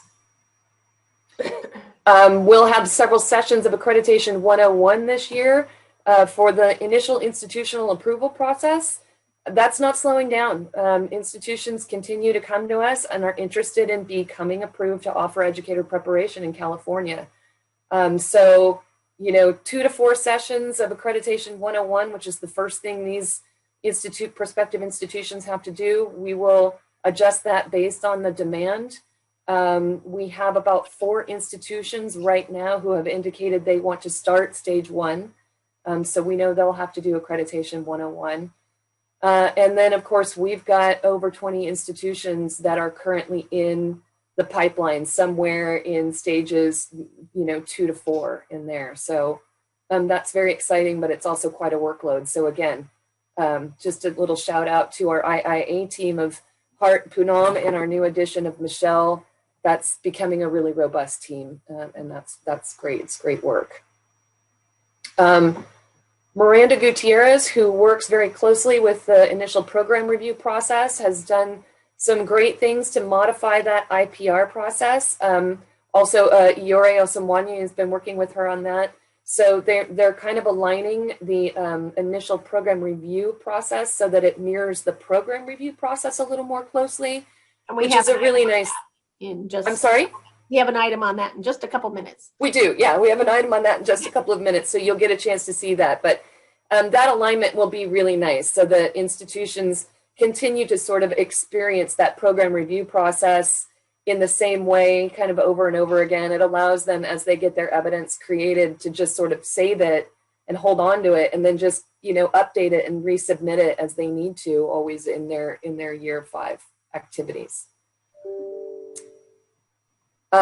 For the evaluation of the accreditation system, we made some modifications to our surveys this year. So the surveys that go out to the team members, the team leads, the institutions, and also the consultants following site visits, we added some questions this year about people's feelings about the virtual site visits.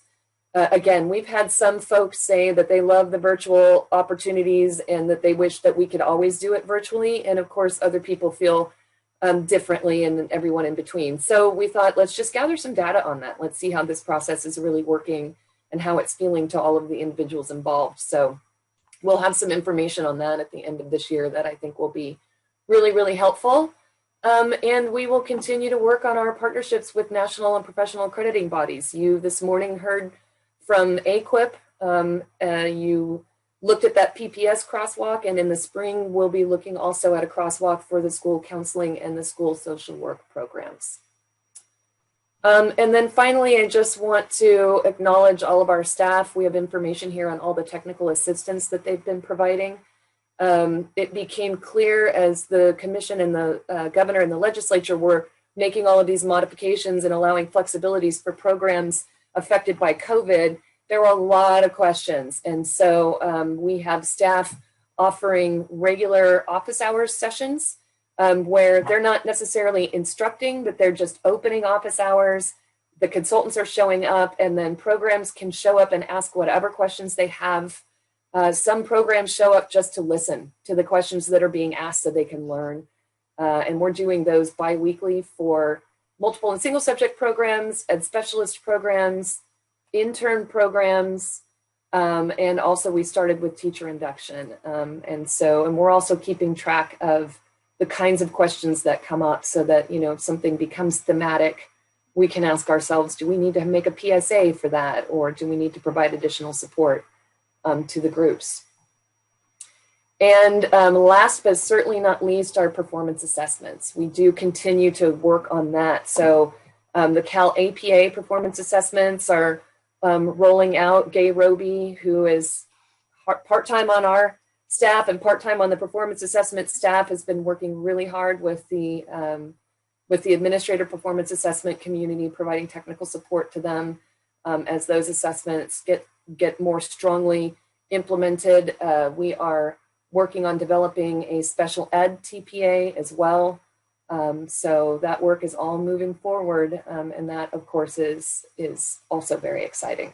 So that's kind of what's in section 3, and it's sort of the, what's to come. It's your trailer for the 2020-21 year. Can I say I'm tired for you already? That is a lot. Between the data of what we've done and the information about what's coming, that's a lot. Yes. Do you have some positions in the queue for hiring? No. So the performance assessment, go ahead, Cheryl.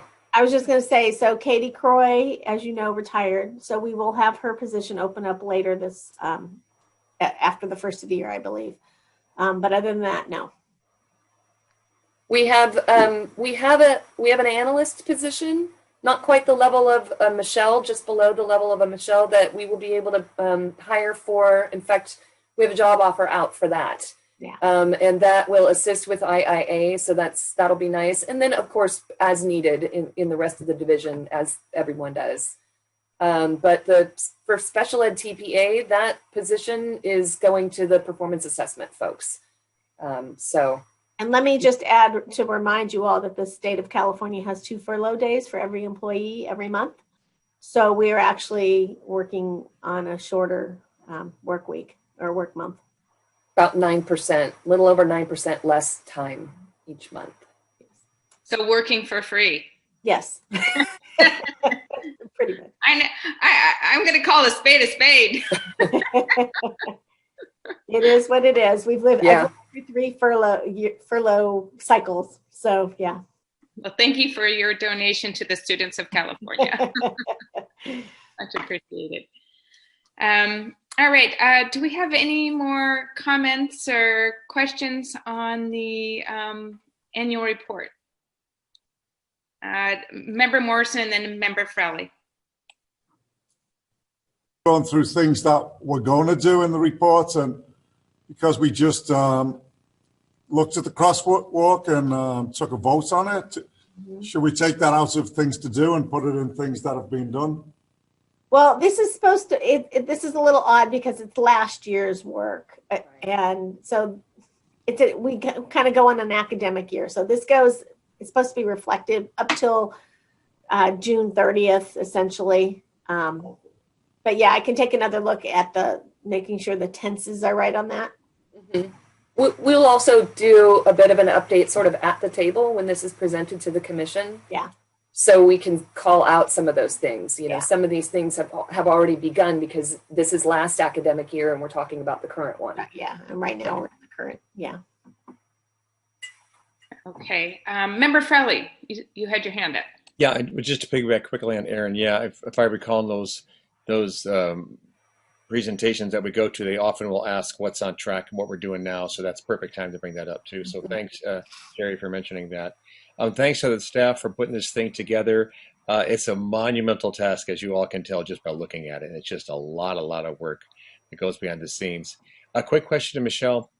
I noticed on the letter, were you able to go ahead and you had a question about my signature. I noticed the one that's there is grayed out. I do. I will replace it with the one that you sent. Okay, I know you wanted to do that. Okay, that was it. Thank you. Sure. All right, this is an action item. I need a motion to accept and approve the annual report of the COA to the commission. I have a motion by member Taylor. I need a second. Second by member Hillis. We're ready for our roll call vote. Jomaline Billatayo. Aye. Kathy Gracia. Aye. Katrina Chakowski. Aye. Cheryl Forbes. Aye. Bob Frelly. Aye. Mike Hillis. Aye. Lynn Larson. Aye. Marty Martinez. Aye. Anna Moore. Aye. Gerard Morrison. Aye. Kevin Taylor. Aye. All right, great work, friends out there at the CTC on this report, and motion carries and passes. Sorry about that. We are at a little bit of a funny time. We have 1, 2, 3, 4 more items. It's a little afternoon. Wondering whether you want a half-hour lunch or a 15-minute break and power through. Anna, can I just say one thing? Item 22, we don't have anything to report there. I thought we would have something to report there. So there's nothing this time. So that'll be tabled and move to the next time. The CAPE is adopting new standards or revised standards, but we don't have them to present to you today. So you really have 3 items. Okay. What's I don't want to influence unduly anybody, but a couple of these items are pretty meaty. Yeah, that's what I was thinking. I want to give them their due diligence and not feeling like everybody's low blood sugar and needing to eat, and we still want to have a conversation about them. And isn't one of them an action item? Number 21? Yeah, that was an error. I am so okay. sorry. That is really an information item. I wish we could take action, but yes, that was all go away. Yes. Yeah, it's actually an information item because that's all mostly in the purview of the commission. How about 20 minutes? I'd like to propose a 20-minute lunch. We'll come back at 12:30. If you're not done with your lunch, we can do a little working lunch. Does that sound okay? Mm-hmm. Okay. All right. Fantastic. I'll see you at 12:30.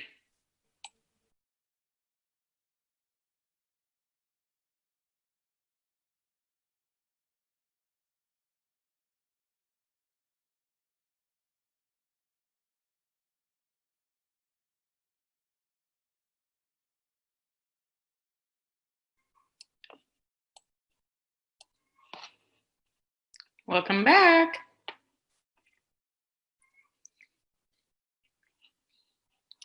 Nothing like a little leftover Thai food to spice things up at lunch. That's a good thing. I love Thai food. Oh, me too. I was doing leftover pizza from California Pizza Kitchen. It's also a wonderful alternative. Yes. And Erin's having pho. Oh, there we go. I don't know. That's what it looks like to me. That's good stuff. Close. It's ramen. Ramen. Erin always has the best lunches. There we go. I have to admit, I'm a little more food focused this past 9 months since last March. Yeah, I agree. Definitely. I think I've ordered more takeout than I can possibly remember, and I'm like, wow. One little thing that you have to look forward to since you're not traveling or shopping or. And it's like I spend my entire day on Zooms, and by the time I get done, I'm like, I don't have time to cook, and I have 2 very hungry teenagers. I'm like, we're just ordering something. I'm done. Yeah. Between that and the beverages that go along with it. Or precede it or follow it. There you go. That is true.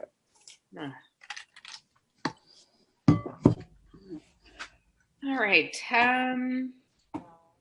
Looks like we have most of our team here. I'm going to shut this door. If my chickens get too noisy for you, let me know.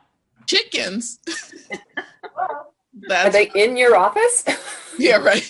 No, I'm at home right now, and They're in the yard. Oh, that's fun. You've got pet chickens. My daughter would just love that. I love them. We get fresh eggs every day. Oh, that's fun. Mm-hmm. I just have cats. Well, I've got those too. All right. Well, let's go ahead and reconvene the Committee on Accreditation meeting this October 29th. And we are going to begin with item 19. Miranda, are you there? Yes, hi. It's the discussion of the revised initial program review process. Ms. Gutierrez, will you begin, please? Yeah, thank you. So this item is an update on the changes to the initial program review or IPR process. Since January 2019, staff has brought 3 agenda items to the COA for discussion on updating this process. And more recently, we have brought an item regarding the initial program preconditions. So this item will go over both the IPR process and the work on the initial program preconditions, which are a component of the IPR process. So as I said, we brought a few items to the COA since 2019. So it's been a topic of conversation for some time. So in the past, the process has required institutions to respond to each program standard with lengthy narrative and supporting documentations. If you've ever reviewed one of these programs, you know that they can be hundreds of pages long and quite lengthy. So similarly, the prior program assessment process was similar to the IPR process where you were submitting a lot of narrative, standard by standard, and supporting documentation. And as you know, the program assessment process was revised in 2017 and is now the program review process.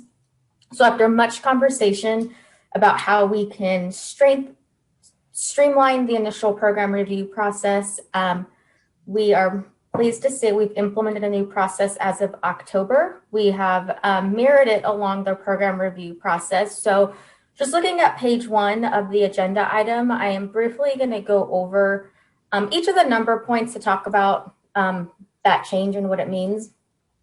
So first off, we updated the web page. So pretty basic. Now the web page includes all of the current information about the new process. We've redesigned the intent to submit form. So if you click that link, it actually takes you to a SurveyMonkey where you can fill out your program sponsor information, select the type of program you're going to be proposing. And in the new form, we've actually made some conditional formatting to it. So if you select that you're going to offer a single subject preparation credential program, you're then asked, is it going to be a traditional or intern pathway? And then subsequently, you're asked which content areas are you going to be offering. So in the past, our form had kind of relied on institutions to provide all that information. But now the form is designed so that you have to respond to those types of things based on the program you're proposing. The IPR Common Standards response has also been updated. What staff did was we looked at that and we noticed that there were some instances where things were being asked for in that common standard response that were also being asked for in the submission. So to get rid of the duplicative process in that, we made some changes to the common standards response. And so the big changes that we're talking about are the submission instructions for new program proposals. So as I mentioned that we've mirrored this along the program review process. And so on number 4, we have directions for preliminary and initial programs and then directions for induction programs. And this is similar, like I said, to the program review. Institutions are required to submit a set of exhibits that are presented and are required. And depending on the type of program, whether it's preliminary or initial or an induction program, depends on whether you submit that course matrix and a few other things. We're also requiring that all institutions now submit their program proposal on an institution website. And so we're encouraging programs to use their existing accreditation websites. That way they're not reinventing the wheel or making something separate. It can all be integrated together.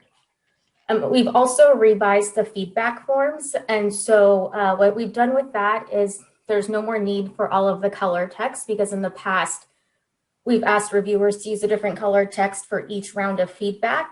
The new form that we're going to be implementing will allow the institution to respond directly on the feedback form. So We don't have any examples yet because we haven't received any proposals through this process yet. So when we get there, we can certainly talk you through what the feedback form looks like. But basically, the feedback form will include the reviewer's feedback, and then next to the reviewer's feedback, there will be a link to how the institution responded to that feedback. So rather than having to look at a feedback form and then going and looking at a submission, you'll have direct access to that if you're reviewing the programs prior to approval. So those kind of summarize the changes that we've implemented so far. One component that we haven't yet included in this process that has been talked about in the past as well is that extra accountability measure, particularly for programs that are approved maybe in year one of the accreditation cycle. And so they won't submit a program review or go through a site visit for 5 or 6 more years. And so it's been a topic of conversation with this committee. And that's something that staff still continues to explore. And so part of our discussion today will have some considerations from you all about what that might look like. I know it's anticipated for the work plan moving forward, but we really wanted to get this new process implemented for programs. So another piece I mentioned was about the initial program preconditions, and excuse me, we're bringing this work up because it is a component of the initial program review process. As a reminder, those 2 preconditions are required for all new programs, and one of them has to do with the demonstration of need, and then the practitioner's participation in the program design. And so earlier this year, we've also brought 2 agenda items to you on that.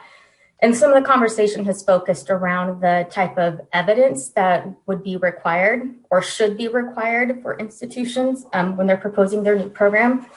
We've also taken an item to the commission on this exact thing because only the commission has the authority to revise those preconditions. So we spent a lot of time talking about the types of ways that institutions could demonstrate that need. And then for the second one, the practitioner's participation, what type of participation do we expect? Is it only in the initial program design, and how do we see that through implementation? Also, as a result of that item that we took to the commission, staff sent out a survey to the field to get feedback on those 2 initial program preconditions. And so that survey closed a little over a month ago, I think. And we're currently analyzing the data from that and preparing an agenda item for the commission in December. So I just wanted to update you on that. And then, of course, as the commission takes action, we'll revise those preconditions and implement them into the new process. So at this time, happy to answer any questions and open it up for discussion.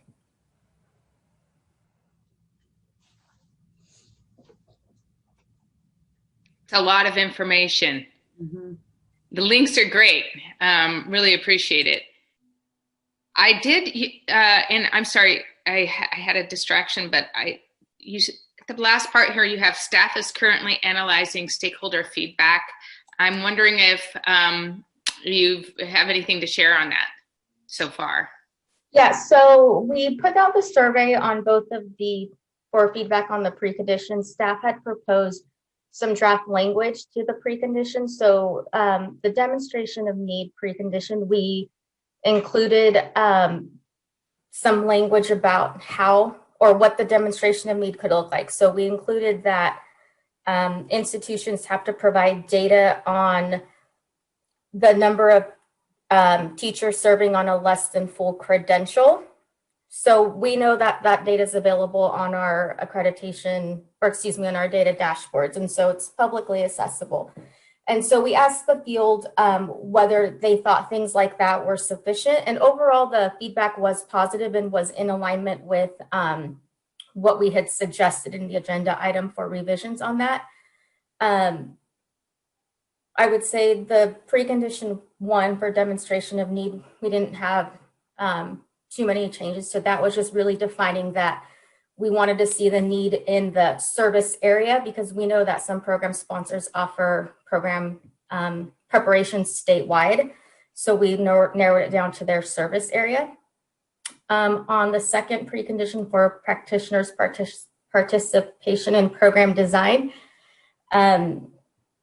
We had included text in the revised proposed revisions that a program sponsor would need to show that they included practitioners in the program design and that they are committed to the program implementation. We got a little feedback on that committed piece being in there because there was a lot of question about what would that look like? How do you demonstrate that? And so we've been talking in ways internally about using that feedback and making modifications to the draft language of the preconditions. But overall, the feedback was positive, and we're expecting to bring that item in December to the commission. Good work. Thank you. Anybody? Yeah, Member Chakowski. Yeah, Miranda and everybody who contributed to this. I mean, talk about making things accessible to programs that are attempting to serve their communities. This is like hugely positive in my sense of this. I mean, on one hand, you know, as I heard you talking about demonstrating need and that's an important component here, I also appreciate the fact that people who have imagination and initiative on behalf of their communities could in fact demonstrate that need in a variety of different ways. So I like that this is like, you know, very clear in terms of what's supposed to happen. It seems really reasonable. It's based on delivering services to the educators in that community at a locally appropriate level. I can see all the time that went into making this something that will be long-standing. I mean, I think your investment of time is something that'll prevent, I mean, I haven't been on this body a long time, but I have come to appreciate how important it is that due process is served when people are vested with the authority to recommend people to the CTC. And I think that this goes a long way in protecting our state for the long haul in that regard. So thank you. Good point. Any other comments? Yes, Member Larson. I think I can speak for all of the BIR members across the state. There's like a little happy cheer that's going on out there for the updated forms and the connectivity between the feedback and where to find it in the revised documents that are sent back. I know sometimes that was a bit of a treasure hunt. I've been on BIR for many, many years, and so thank you very much. I know all your BIR members will be very happy with the new form.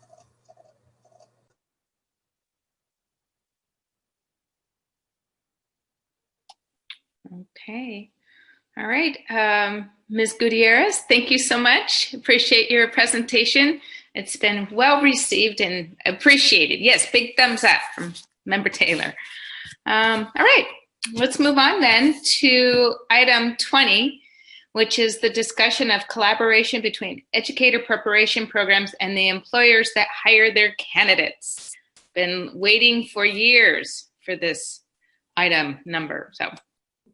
Right. All right. Well, I'll go ahead and take the opening on this one and then hand it over to Cheryl. So this agenda item was developed initially for the commission in response to a discussion that they had at the June meeting around the importance of strong communication and collaboration between the stakeholders involved in candidate preparation and support. Obviously, I think this is coming to a bit of a head with some of the flexibilities that have been put in place with COVID. So as Cheryl mentioned, I think at the opening before the meeting started, this idea of strong collaboration between preparation programs and LEAs is really on the front of the commissioners' minds. So yeah, just to be very clear, the collaboration that's discussed in this item is inclusive of that which does occur between preparation programs and their local school partners and should represent equitable and shared responsibility across these entities for program candidates and completers. So the item was constructed to first outline the language and requirements that currently exist in statute, because there was some just confusion and some folks that weren't aware of what was already there. And also the language that's currently in the Commission's own adopted preconditions, common standards, and certain program standards. This is followed in the item by a brief discussion of the evidence that's currently provided by programs, which is included in the appendix, in order to demonstrate the communication and collaboration is occurring in a meaningful way, and also includes information on findings in accreditation site visits related to the language and standards around communication and collaboration. After that, the item provides some examples of strong collaborative relationships that commission staff have either seen or are aware of out there in the field. And finally, there's a section on the actions that the commission has taken in recent years to communicate to the field the importance of strong communication and collaboration between programs and employers. Communication and collaboration between educator preparation programs and their local school partners has long been of interest to both the commission and the state of California. Beginning on page 2 of the item, you will find the statutory language and commission adopted preconditions, common standards, and program standards language that include references to communication and collaboration. And staff has gone ahead and highlighted that specific verbiage for you to call it out. The appendix at the end of the item shows the evidence that is specifically required from institutions and their programs in demonstrating alignment to preconditions and standards around these areas. Well, I mean, in general, but also around these areas of collaboration. You will see that there are several places in statute that require communication and collaboration between IHEs and LEAs, as well as within the commission's own adopted preconditions for programs seeking initial approval and in general institutional preconditions. For instance, you can see that the highlighted language in Ed Code section 44227.5, subsections A, B, and C, which is in the middle of page 2, is reflected in general institutional precondition 9, which is near the top of page 4. So you can kind of see that direct reflection from statute to commission adopted preconditions. Now, beginning near the bottom of page 4, you'll see that the commission also has a number of places in both the common standards and in certain program standards in which communication and collaboration between programs and employers is required. In some cases, the statutory language from Ed Code around communication and collaboration is also reflected in those common and program standards like we saw in the preconditions. Again, for instance, bullet 3 of common standard number 1, which is at the bottom of page 4, is reflective of the language that we previously saw in Ed Code section 44227.5, but also in language that's in Ed Code section 44320. And it's also reflected in program standards, which are excerpted beginning on page 7. So just, there's a little jumping around there, but hopefully the highlights and all of that kind of helped you see how statute translates into the commission's adopted standards, as well as the commission's own intentions around these things. So how does commission staff currently verify that programs are aligned to these requirements? You all are very familiar with that, but bear with me for a moment. The appendix that begins on page 15 of the item does walk you through the specific pieces of evidence that are currently required to be submitted for programs to demonstrate alignment to preconditions, common standards, and program standards. Again, we've been very specific there about those pieces of evidence that are meant to demonstrate collaboration. You'll see that the evidence of practitioner or faculty and instructional personnel participation in public schools is requested during initial program preconditions, but it's also requested again in the general preconditions, which are due twice during the 7-year cycle in years 1 and 4. In year 5, evidence is submitted as part of program review and common standards review. And you can see in the appendix that some types of evidence include a list of names of all faculty who regularly teach courses in the Ed Prep program and the specific corresponding activities that they have engaged in with the K-12 community. You'll also see requests for evidence of advisory groups, including names, affiliations, meeting schedules, agendas, and minutes. Going down the common standards, you can see in Common Standard 1.2, that institutions are required to provide evidence demonstrating how stakeholders are involved in the organization, coordination, and decision-making of an institution's programs. And in Common Standard 4, institutions are required to provide, among other things, results of employer surveys regarding the quality of the program's candidates. Now, while the Commission standards do represent minimum requirements for institutions and programs, there are programs that find innovative and unique ways to meet the standards. These would be ways that make sense for their programs' designs and the structures of those programs, and that serve and accommodate the communities in which these programs operate. Through accreditation, we do get to see this, but Cheryl Hickey will talk about this more in depth, so I'll turn this over to her. All right, so when we presented this to the Commission, I think, just to underscore what Erin has said, I think they were really just grasping with, are we doing enough to foster good collaboration between educator preparation programs, whether those are preliminary or induction programs, and the K-12 schools that they serve and that they provide the pipeline to new educators. And so, keeping that in mind, we wanted to highlight the areas where there's already language, as Erin has just kind of gone through, there's already language in our system, so that they can begin to say, okay, that's already there and we're already looking for it. What are we missing? Is there anything that we're missing? I suspected when we did this, that the issue of collaboration coordination were among the most often found issues by team members. And so we went back to on page 12, we kind of summarized, we went back to the 5 years worth of findings and looked at the stipulations. And in fact, of those institutions that had at least one stipulation, there was the majority of them, 58% of them, had something related to communication, collaboration with their educational partners. Either they're leaving them off out of the design, they're leaving them out of the operations, or any of the data collection pieces. So sort of all of those areas. So it confirmed for me that teams do, in fact, see when there is not good collaboration. Now, one of the things I wanted to emphasize with the Commission and that day was that I wanted to make sure that they knew that this was also one of the more challenging things for teams to find, because you can't find whether or not there's a healthy partnership through documentation. It's just one of those areas that it's just really hard to get your arms around as an outsider who's only, looking at the certain particular pieces of documentation. And that's why I emphasized that the site visit was really important. And we still don't know if we get it right all the time, but you can't do it without that site visit. And so that remained really important. And I wanted to underscore that.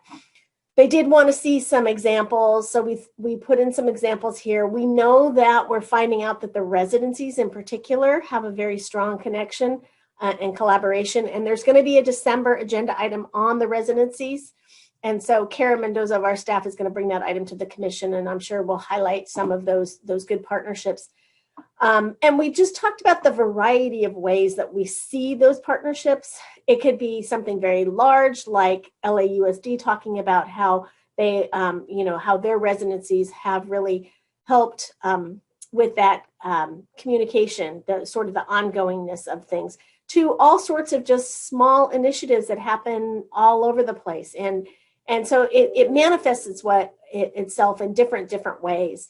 And so we wanted to highlight some of those. We also wanted to highlight the CSU partnership, what did they call it? A New Generations of Educators. Sorry about that. And there's a lot of really good information in that report. My understanding is that there are going to be a series of sort of, I don't know if they're called findings, but they're going to have a series of information about what they've learned from some of these partnerships that they've been studying. And so we need to delve back into those documents to see what it is that they've learned on their CSU campuses. So in the end, the Commission really didn't give us further direction as to we want to see this or that or come back to us with the other thing. But they did indicate that this is a really high area of importance. I think they felt good that there are aspects of this work in the preconditions, program standards, and common standards, and that the COA was on top of it, as well as the teams. But I think it is an area in which if we could all think a little bit about how we might move this work forward. Are there areas where we're missing things? Are there gaps? Are there, maybe revised standards that we might want to look at in this area? So I think that, the commission would appreciate any input that the COA has on this topic. So I will leave it at that. All right, COA. Any questions, thoughts, input for Ms. Hickey and Ms. Sullivan? Member Tukowski? Yeah, just briefly, as LEA side of the house, I absolutely commend this call to knit up the segments of our system here. I just had this brief 30-second story to tell you about this resident that we had, who's this fantastic graduate of one of our district schools. He is bilingual. He went to a local university, got a degree in mathematics, decided he wanted to be a math teacher. He's working in our residency program. He's in this pod with an ed specialist who is working with the same resident coach who's co-teaching with a math teacher, right? So it's these 4 educators who are in this amazing lab class where they're all together leading breakout rooms where kids with IEPs have been mainstreamed into the general ed population, which is, a fully inclusive model. The ed specialist has had a lot of content training, in line with the changes in the ed specialist credential standards changes. So she's like totally on top of things. They take turns leading the lesson.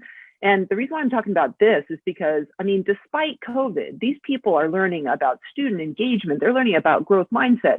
They're learning about systemic oppression when they're looking at, the ethnic background and previous course history of the students who are in their class. And it's like all amazing because, his coach is Black and the co-teacher's a white man, and they're all like having these overt conversations about these variables in the classroom. And this is all happening online. But then this young man's supervisor from the university has come and told him all these strange things about how the ed specialist shouldn't be leading the class, that she should be like an IA. And don't you know that the IEP kids are slow kids? And he's challenging all that, right? This young man who wants to be this teacher for the next 30 years is saying, you can't call my students slow, that just because students have special needs, this is a co-teaching environment, the philosophy is so-and-so, such and such, and he's just getting started in his journey. So I think the more and so I got involved with talking to his supervisor, and then I'm going to meet with the supervisor and with, his guide teacher and with a program leader. We're going to all just happen to be in the room at the same time for his midterm evaluation. We're going to have this conversation about philosophical beliefs and the language that we use when we describe kids in these classrooms in California today. And it's all going to be in the context of developing his progression. So I think the more we're willing to use documents like what you've created as that third point around which we can reshape how we interact with each other, the better. So I welcome it. And I think the other comment I just wanted to make about, residency, I have gotten to know all these amazing people in my feeder area. We have 7 different partners in our residency program in Sweetwater. And to compare, contrast, put those IHE systems juxtaposed with each other so they can learn from one another almost by having their people in our district is a fringe benefit that I think is coming out of all this. So I'm a big fan of residency, just for the record, as a person who's close to that program. I think that model has a lot of potential to offer in terms of what, how to engineer change through these kind of systemic coached initiatives at the state level. So yeah, those are my 2 cents. Thank you. I had a couple of questions. On page 4, on those 3 areas that Erin outlined, the word actively participates. I love it. I love it. As some of you know my background, I spent 9 years working in county offices and then went back to the school site to be a principal. This is my 3rd year. And what I learned in going back to the site would serve me so well, going back to a county office or a state office. So I love that there's this component of having to touch base in real time. But I kind of wondered what you have in mind with regards to actively participates, and does that need to be defined?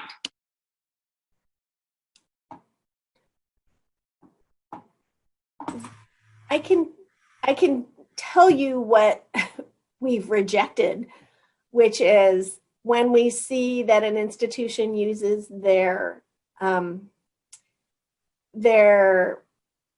faculty saying, well, they're a parent of a child and they go on field trips with their child. That has been tried before in recent years. No, we say no. Tell us, are you doing professional development? Are you working on some professional learning communities with your schools? Are you a supervisor? So you're in touch all the time with your candidates. I mean, so it has to be real things. And recent. Yeah. And absolutely. recent. Mm-hmm. Yeah. And I know Teri's on here somewhere. I know Teri has rejected a few herself because I remember them. Where you're just like, no, this is not what is meant by this particular part of the ed code section. So, yeah, so, I mean, there is a little degree of, is that good enough kind of thing, but for the most part, institutions have stepped up here, and what we see is pretty good stuff. Mm-hmm. Teri, I see you're on. I would also point out that the section that Member Moore identified is in the ed code. Mm-hmm. If you go down to the precondition, the commission actually went further. That's on page 6. The commission went further in the precondition and said it's not just people who teach methods courses. Mm-hmm. It is people who instruct candidates. The only thing that this cannot do is it can't go outside the College of Education, because the ed code expressly limits it to the College of Education. But the commission does believe this is very important. We encourage institutions to think about some sort of an Excel spreadsheet with a matrix, come up with the different ways that people say they're doing it, and then be able to check off for people. We don't need hours, but we do need it to be actively involved. And so it's been a huge variety of activities. Some people have grants where they work with the public schools. Some people are in professional development schools. Some faculty members serve as board members in some school boards. That is clearly being knowledgeable about the public schools. And so it's very open for the institution and the individual faculty member to identify how they are authentically, actively involved. And it is checked on during precondition review. Mm-hmm. And it does include, when Teri says faculty, both full-time and part-time. If you've got an adjunct faculty member who's regularly teaching one or more classes, we want to know about that person too. Mm-hmm. Thank you. I had a couple more questions before I call on some other folks. On page 5, well, and it doesn't matter what page, because it comes up all the time, the requirement that institutions need to provide a demonstration of need. And I know that this is what we have to do, but I'm wondering, Teri, before you leave, what's the genesis of the needing this to be identified, the demonstration of need? Oh, yeah. I think the history behind that has to do with, you don't want institutions going out and proposing programs that no employers want those completers.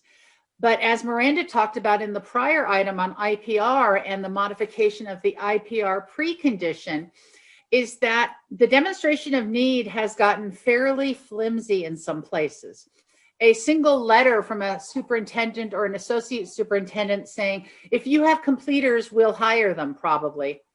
It does not seem to be enough, especially when there's data available now, as far as how many people are on emergency documents, how many people are on intern documents. If they can't find enough educators in an area, and they can show us that data. So that's why we are taking some language back to the commission to kind of up the ante a little bit on this demonstration of need idea. It is a partnership. And so IHE should not be going around, nobody should be going around and saying, we want to make a new program unless somebody wants people from that type of program. Okay, thank you. My last question is on the top of page 11, it talks about the portable document archived by the preliminary program provided to the candidate for transmission. And I believe over the years, while we've tried to implement this activity between the LEA or the IHE and the LEA, this portable document is what we've gotten hung up on a lot. And I wonder, in the world of technology, if there's a way to make this an electronic document that is shared by both institutions so that it doesn't get lost. So it's full transparency. It's there, it's living in the cloud. That happens at the IHE, the LEA can access it. I don't know how that would happen, but that portability is where it gets lost a lot. Of course, it's on the LEA to ask for it. And that really needs to be part of the hiring onboarding process, maybe. Maybe that's a requirement. I don't know, but I see we can do a lot of great work around this, but until that portability, there's some accountability there besides just on the candidate.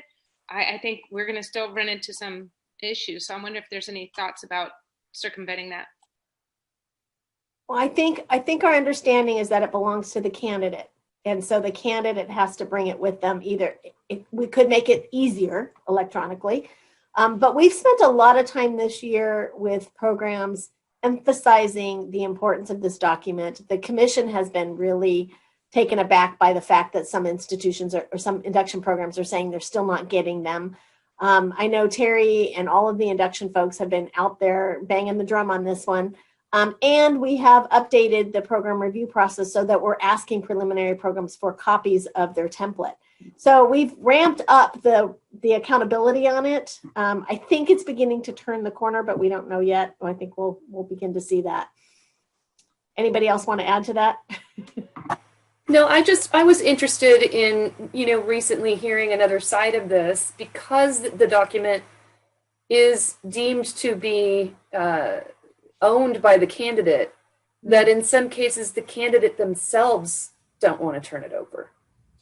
Not that they're saying no to their induction program. I don't think it's that overt, but I was very interested to hear this. I hadn't considered that some candidates, they don't want to turn it over because there's some things on there that they need to work on that they're resistant to, or they don't want to be held to.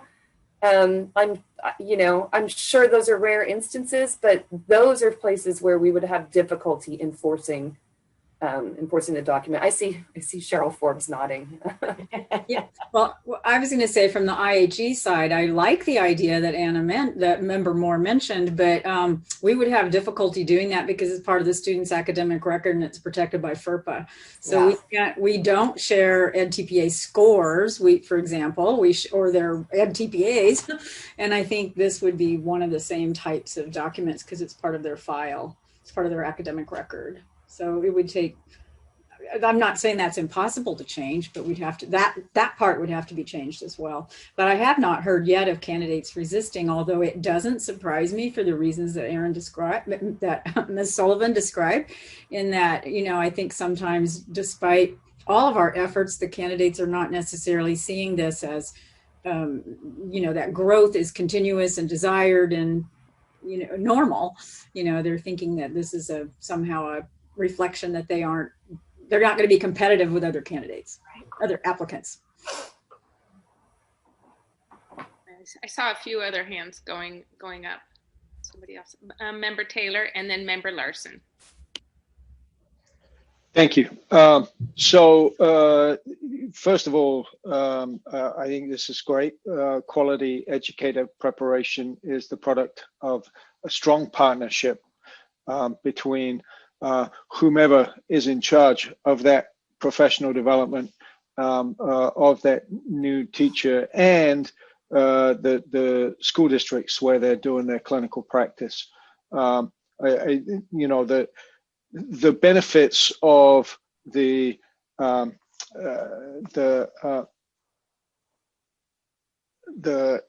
internship programs, I'm struggling for the word here.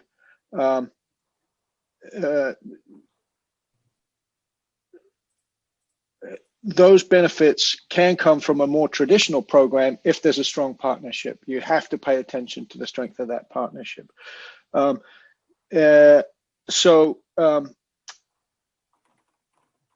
This is important for a lot of reasons. One, from my particular IHE perspective, I have a hard time sometimes in my context convincing my superiors, my supervisors within the hierarchy of the importance of our work in the field, because that's expensive from an IHE perspective in comparison to every other program on campus. And we have some pretty expensive programs in agriculture and engineering. I get barked at a lot by my superiors, and they ask me why I'm so expensive. And I remind them that actually I'm worth every penny because I'm having a bigger impact than anybody else, and that they're comparing apples and oranges. In fact, they're comparing apples and avocados. If we were compared to other educator preparation programs, we would be efficient. And so I invite them to take a more sophisticated look. But anything that's built into our accreditation process that I can point to as a requirement and a justification for, the detail with which we invest in these partnerships really kind of helps me because I only want to do this work if we're doing it well. I only want to engage in this work if we're turning out competent professionals. And so those requirements that go beyond the minimum really help me to justify the quality of what we do. In rural areas, this can be hard sometimes. It has to be a two-way street. You can't have a partnership, where, not a true partnership, where one person is calling all the shots. It takes two to tango. So to an earlier comment that maybe we could define this, define our terms here, define this, what was the term here? The active participation or something. I salute staff and the CTC for keeping this open and allowing IHEs to demonstrate that they're engaging in this active participation in a multitude of ways, because we do have one or two districts that don't really want to tango with us for some reason. Engaging in partnerships with some of our districts is a little bit like pulling teeth. Now we get there and, we do it. But I'll be perfectly honest with you, it's more on us than it is on them. And we get there only because we're persistent, verging on belligerent. We do it because we're committed to quality and we understand that it has to happen. I think there needs to be some consideration of the different contexts. And in rural areas where you've got a limited number, if we were in the middle of LA, hey, great, we'll just drop that district and go with a different one because we got, we're in a big metro area. There's any number of schools and districts that we can work with. But in a rural area, that's a finite number, and it can become a little bit of a challenge. So that's an important consideration.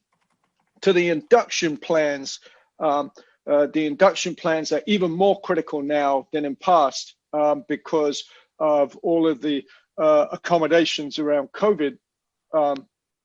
I do think that some kind of formatted template for everybody to follow might be helpful. I like the idea of it would extend the expectation of partnership between IHEs and districts to have some kind of electronic file that's accessible. And if we take it out of the realm of academics, there surely legally there's got to be some way around the barrier that Member Forbes pointed to in terms of it being protected by FERPA, because if it becomes an induction plan that's owned by the commission, or it's owned by the district, but requires participation from the IHE, then there may be a way to get around some of those things, because at the end of the day, as somebody else alluded to, we need to make this the foundation of the expectation that these people will engage in career-long professional development. And educator preparation doesn't end when they leave an IHE or they leave a preparation program and enter the profession. It's a career-long endeavor, and those induction plans need to lay that foundation and set that expectation. So, thank you.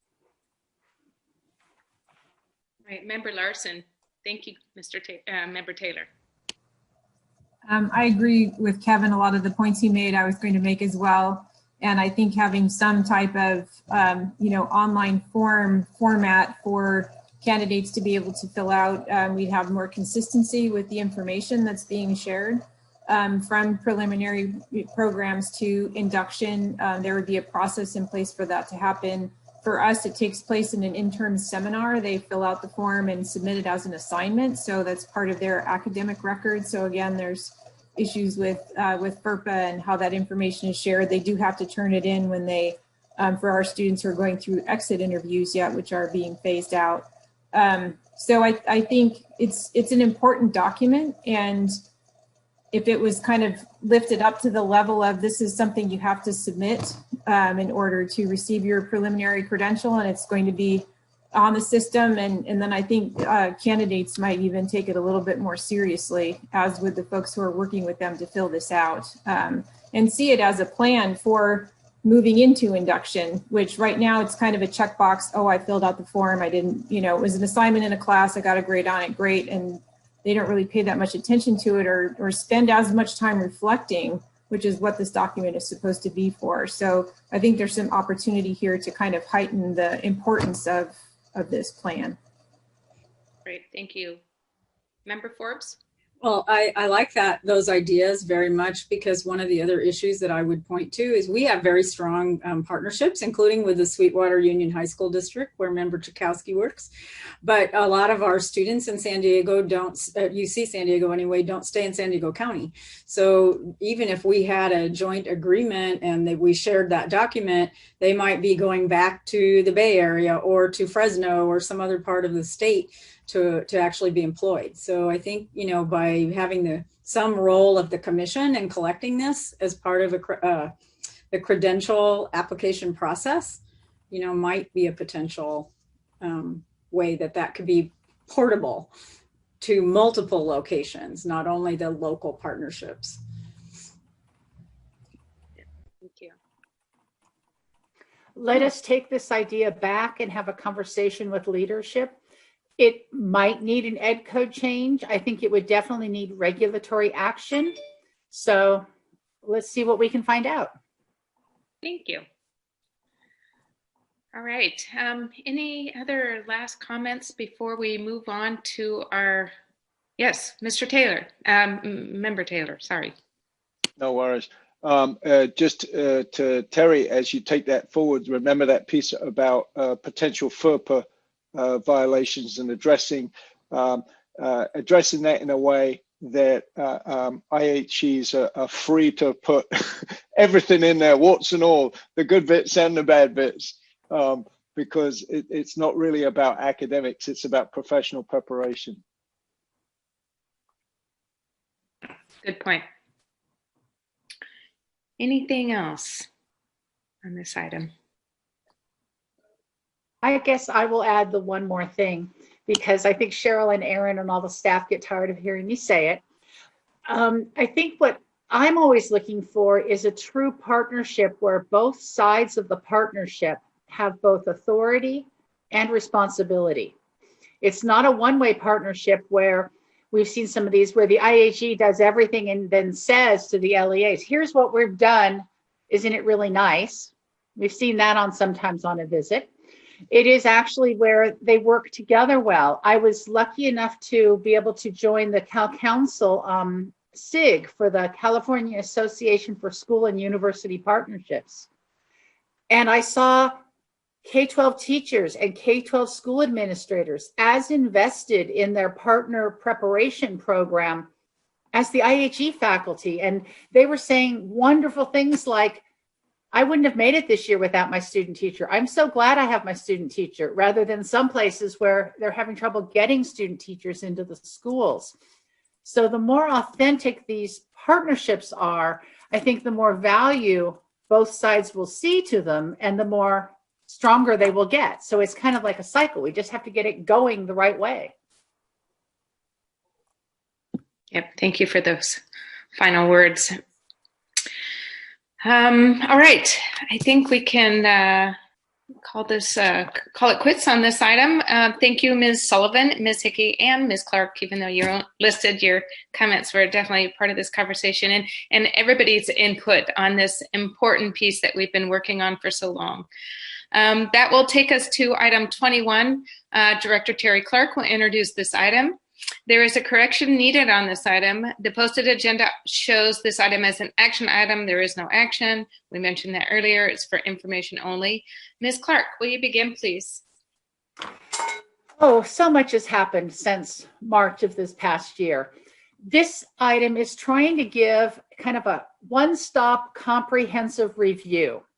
There have been, I think, 7 different times where action has been taken. That's summarized in the background section. Some of the action the commission has taken. The governor had an executive order. The legislature extended that executive order for some additional time. The budget trailer bill had some actions in it. So action has been taken about COVID a number of times. And what this item attempts to do is to put in one place everything that's effective as of now, and to describe how long that flexibility is in effect for. You'll see on page 2, there have been a lot of program sponsor alerts. COVID has increased the number of PSAs this year because there's been a lot to try to explain to the field. We've also started program-specific office hours this year, where twice a month at minimum, staff is in a Zoom room ready to talk with people, and that has been very productive. The institutions are able to problem solve together. They bring up challenges and get suggestions from others. They bring up questions for staff. You also see on page 3 the variety of performance assessment office hours that are there. They started some late this summer and into the fall for induction program leaders for both the administrator and teacher induction. Also for candidates that are in teacher induction and candidates that are in administrator induction. You'll notice those office hours are after the traditional school day, so that if a teacher is not getting the support they need or an administrator from their induction program, they can actually contact commission staff. We also put a program sponsor alert out about when a preliminary program now has candidates that have not yet met basic skills or met the subject matter requirement. And that is a major change for the CSU system, because the CSU system had set entrance requirements of having passed CBEST and met the subject matter requirement. For some of the private institutions or the UCs, it may not be as big of a change, but in the CSU, it was a big change. And the reality is, once you've accepted a candidate, the common standards require that you support and guide that candidate to licensure. Well, that now includes meeting basic skills and meeting subject matter. So it has enlarged somewhat the responsibilities. We are working with induction as much as possible. We still have a one-day technology mini conference coming up on December 7th with induction programs. And then I think what we might be most proud of is the appendix. We believe that this 2-page appendix is an accurate summary of all the variety of flexibilities. And I look at it somewhat as like looking as you do your taxes. You have to go through all the different parts to see if it applies to you. It gets very confusing sometimes because more than one entity took action about CBEST. There's multiple things in this table about CBEST. The executive order did one thing about CBEST, but the commission also took action on CBEST for deferring. And so one or both of those provisions may apply to a candidate. This document does talk about when each of these flexibilities is valid through, and there's a couple of them, such as the program sponsor variable term waiver expires at the end of January of 2021 at this point. And that is something the commission may be asked to extend into like August of 2021, which is when most of the rest of these expire. The ones that expire at the end of June of 2021, that's because they're in the budget bill, and the budget bill addresses the 2021 year, and the year ends on June 30th. So we really think that we're hoping that this table is very helpful. The link at the top does go to the larger COVID flexibilities table. And then I guess I'm ready to say, if you have any questions, we'll try to answer them, because the questions just get very in-depth and very specific. I guess I should also say the certification division is also holding office hours about every other week, where they are talking with employers, credential analysts, and or preparers, credential analysts, on how exactly do you submit these things? What form do you use? What do you do? So I have used this already in a number of places to say, if you want a summary of everything, go to this COA agenda item. So I guess Cheryl, Erin, are you ready for questions? Okay. Yes, Member Hillis, start us off. So Teri, I understand the responsibility for programs with the testing, making, at least providing support around CBEST and the CSETs. It becomes a little bit broader when we begin to talk about like the EdTPA that's now moved into the induction programs potentially. And just curious how the office is looking at that responsibility of preparation programs in terms of continuing that relationship, also recognizing the financial strains that actually also puts on it. And there's a different answer depending upon if the candidate holds a program sponsor variable term waiver, or if the candidate holds a preliminary credential with a TPA renewal code. The preliminary program is still responsible if the candidate holds a program sponsor variable term waiver, because that candidate doesn't yet have a preliminary credential. So in that case, the preliminary program must definitely stay very involved. Now, when a candidate has been recommended for a preliminary credential, and they still have either the Cal TPA or the Ed TPA remaining, officially, you've recommended them for a preliminary credential. We would hope that you still have some affinity for that person and you want to support them, which we think you do, but we do not expect there to be support of a class or an identified faculty member who's with them all the time. Having an ability for your candidates who are now out teaching on the preliminary credential with a renewal code requiring either the RECA or the TPA, having an email that they can contact a faculty member, having once a month office hours, things like that are supportive. That's one of the reasons that staff has put together these induction candidate office hours.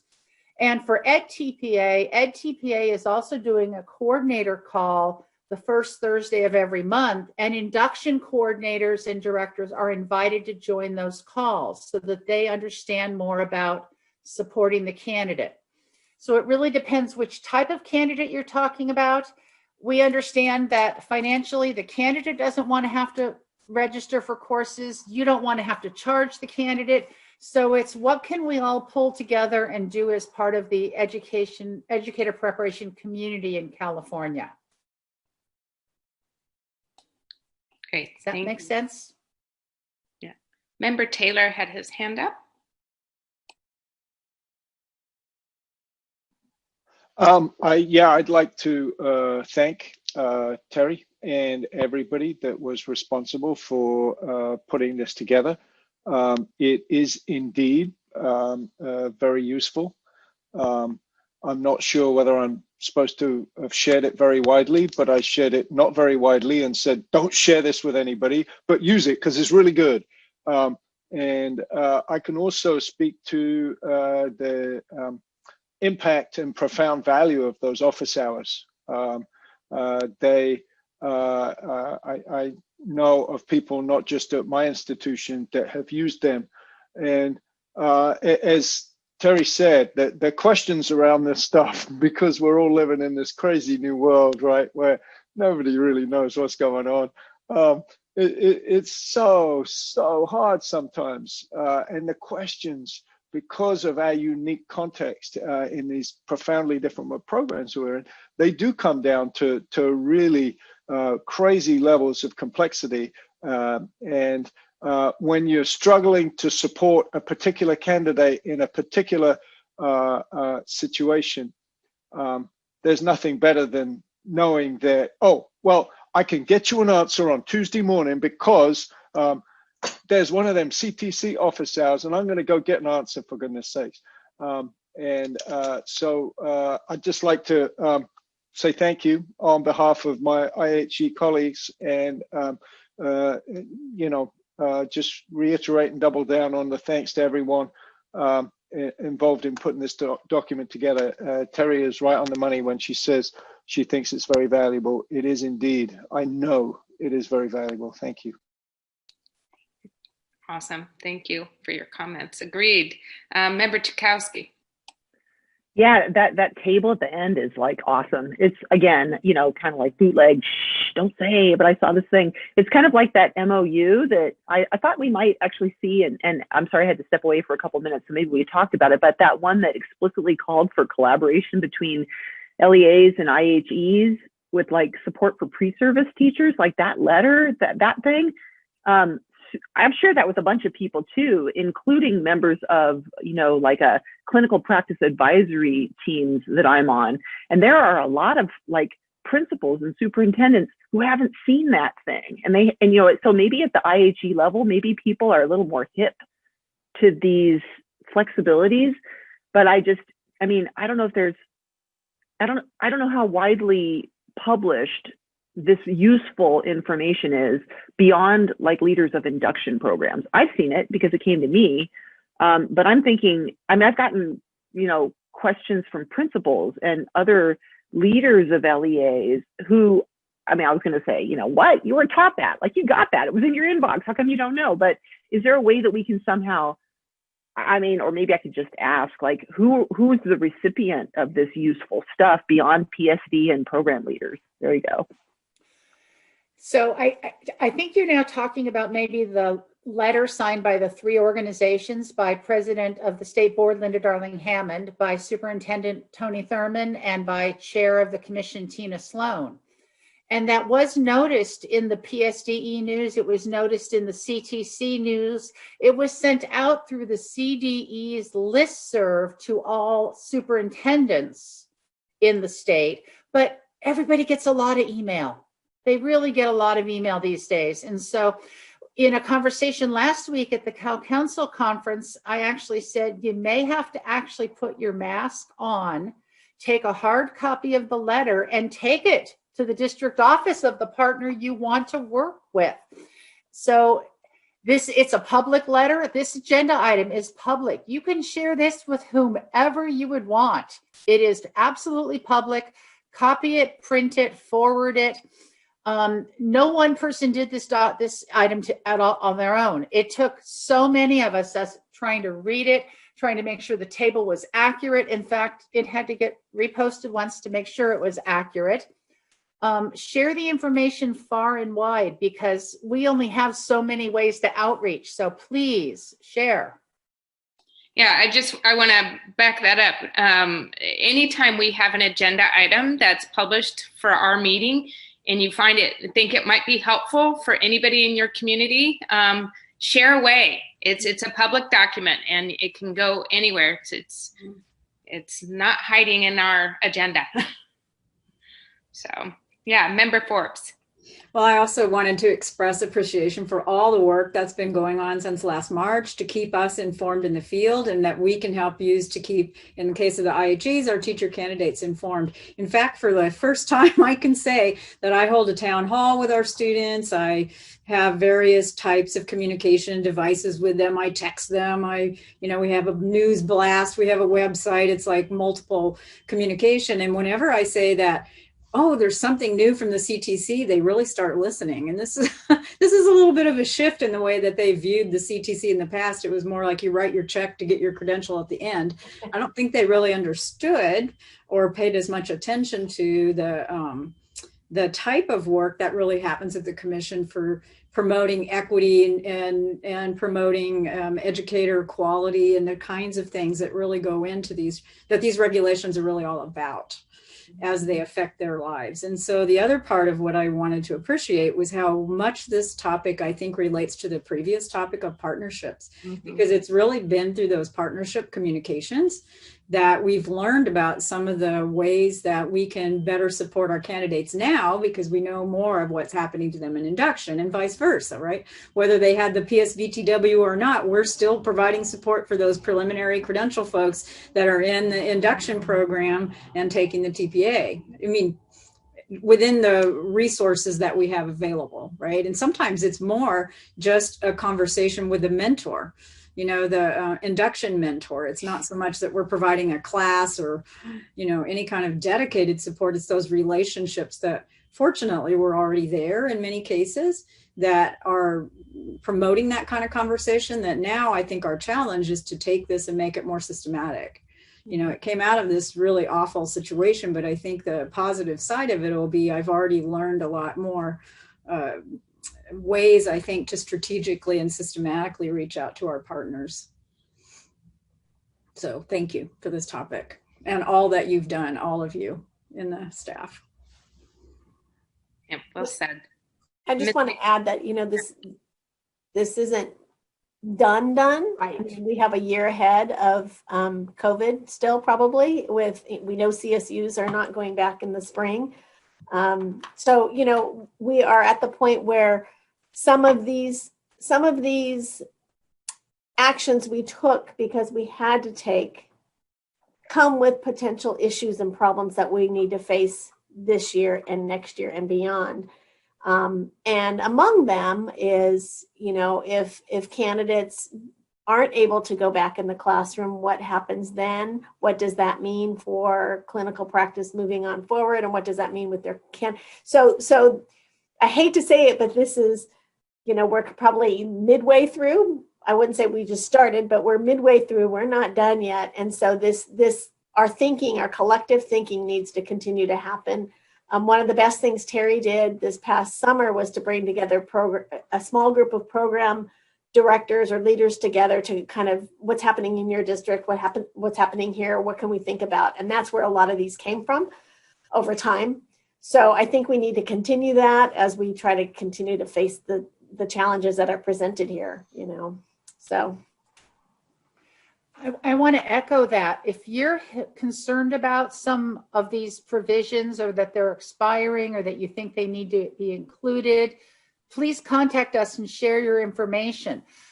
I was just contacted by the Cal State Teach folks who have people who've come in without CSET, and they're concerned that they're actually going to complete the program and still not have been able to take the CSET. And what can happen then? And if they complete between now and the end of January, they could get the PSVTW and they get a year to finish the CSET. But that is right now set to expire at the end of January. So talk with us, contact us, share it during the office hours, send an email to Cheryl, Erin, me. Keep communicating with us as we move through the rest of this fall into winter and start towards spring. Great. Member Krisha. I just want to echo just the sentiments of thank you so much. You all have been extremely helpful through all of this craziness. And it's, all of the questions that we still have as to whether or not people are going to be going back. And I just know from, I have 2 teenagers in high school right now and also at USC. There's really no anticipation of anything ever going back to full on normal at this point. So even as we move past 2021, we're going to be looking at all these different hybrid situations of various. And so I just want to say thank you because, again, I do get those questions, being in the credentialing at USA, I get those questions of, this one specific candidate has so many specific issues that your office hours are very, very helpful. So I thank you for that. Yes, Member Chakowski.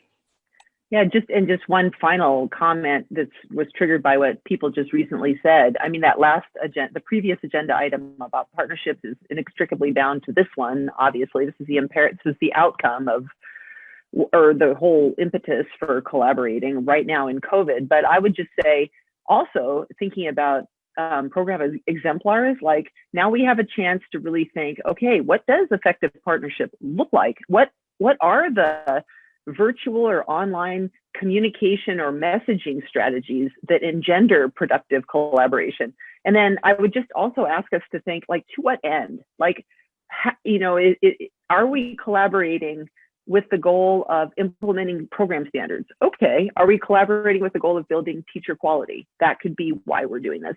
Because I just think sometimes you can collaborate, but that doesn't mean that you're accomplishing the mission that we've been charged to accomplish or pursue. So, maybe there's a way. I mean, I know nobody has extra time, but CTC is full of these incredible, brilliant Velcro minds who can capture these things that you encounter and how to sort them and rate them. So maybe, in your travels, what does partnership look like when it is truly engendering some improvement in teacher quality? That would be like a question I might be interested in pursuing a year from now. Like, what have people learned how to do? My district has learned to do amazing things that we never thought we could do. Virtual learning walks that are all online at teachers' convenience. So you don't have to get a sub day, like amazing. And you can invite university people to come to classrooms, right? We would never have done this before. So it's almost like, how is this the silver lining that maybe will push us into this new place that Kathy says we're never going to return to, right? I mean, we're not going back to the old world. So how can we, learn lessons that inform the future from best practices?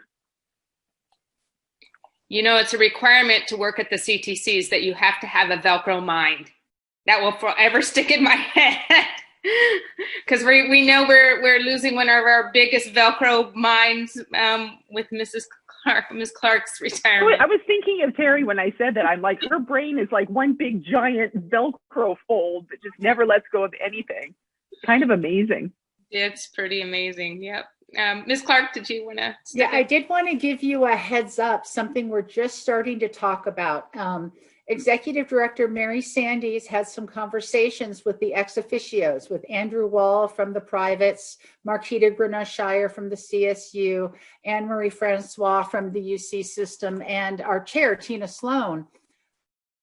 There's a lot of concern about this year's candidates. Clearly, last year's candidates, when they completed, until March, they had a normal year. This year's candidates, some of them have started and they may finish while we're still in the pandemic. And so they're starting to have conversations of, what do we need to be ready to do next year when those people are ready to be new teachers? Is there something even different in induction? Do they still need some more supervised field work? What is right? And so that conversation is just starting at the agency level, and we're going to continue conversations with the field, and we want to add induction leaders. So during the summer, it was the Tuesday lunchtime group, and we met every single Tuesday, 2 people from CSU, 2 from UC, 2 from the privates, 2 from the county offices, and the district intern programs, not county offices. But we need to add some induction community members to that, because how do we support these people in induction. Is the way induction is working now going to be enough, or they're going to need something somewhat different?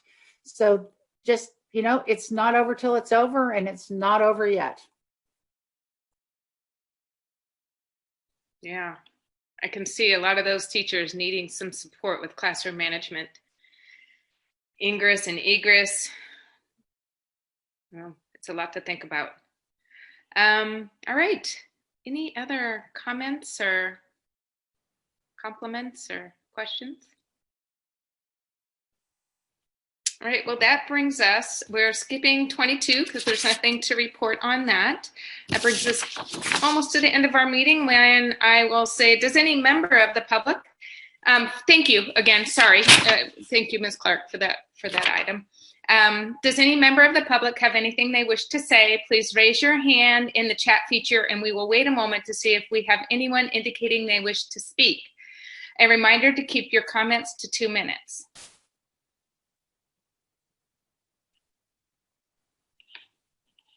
I don't see any hands.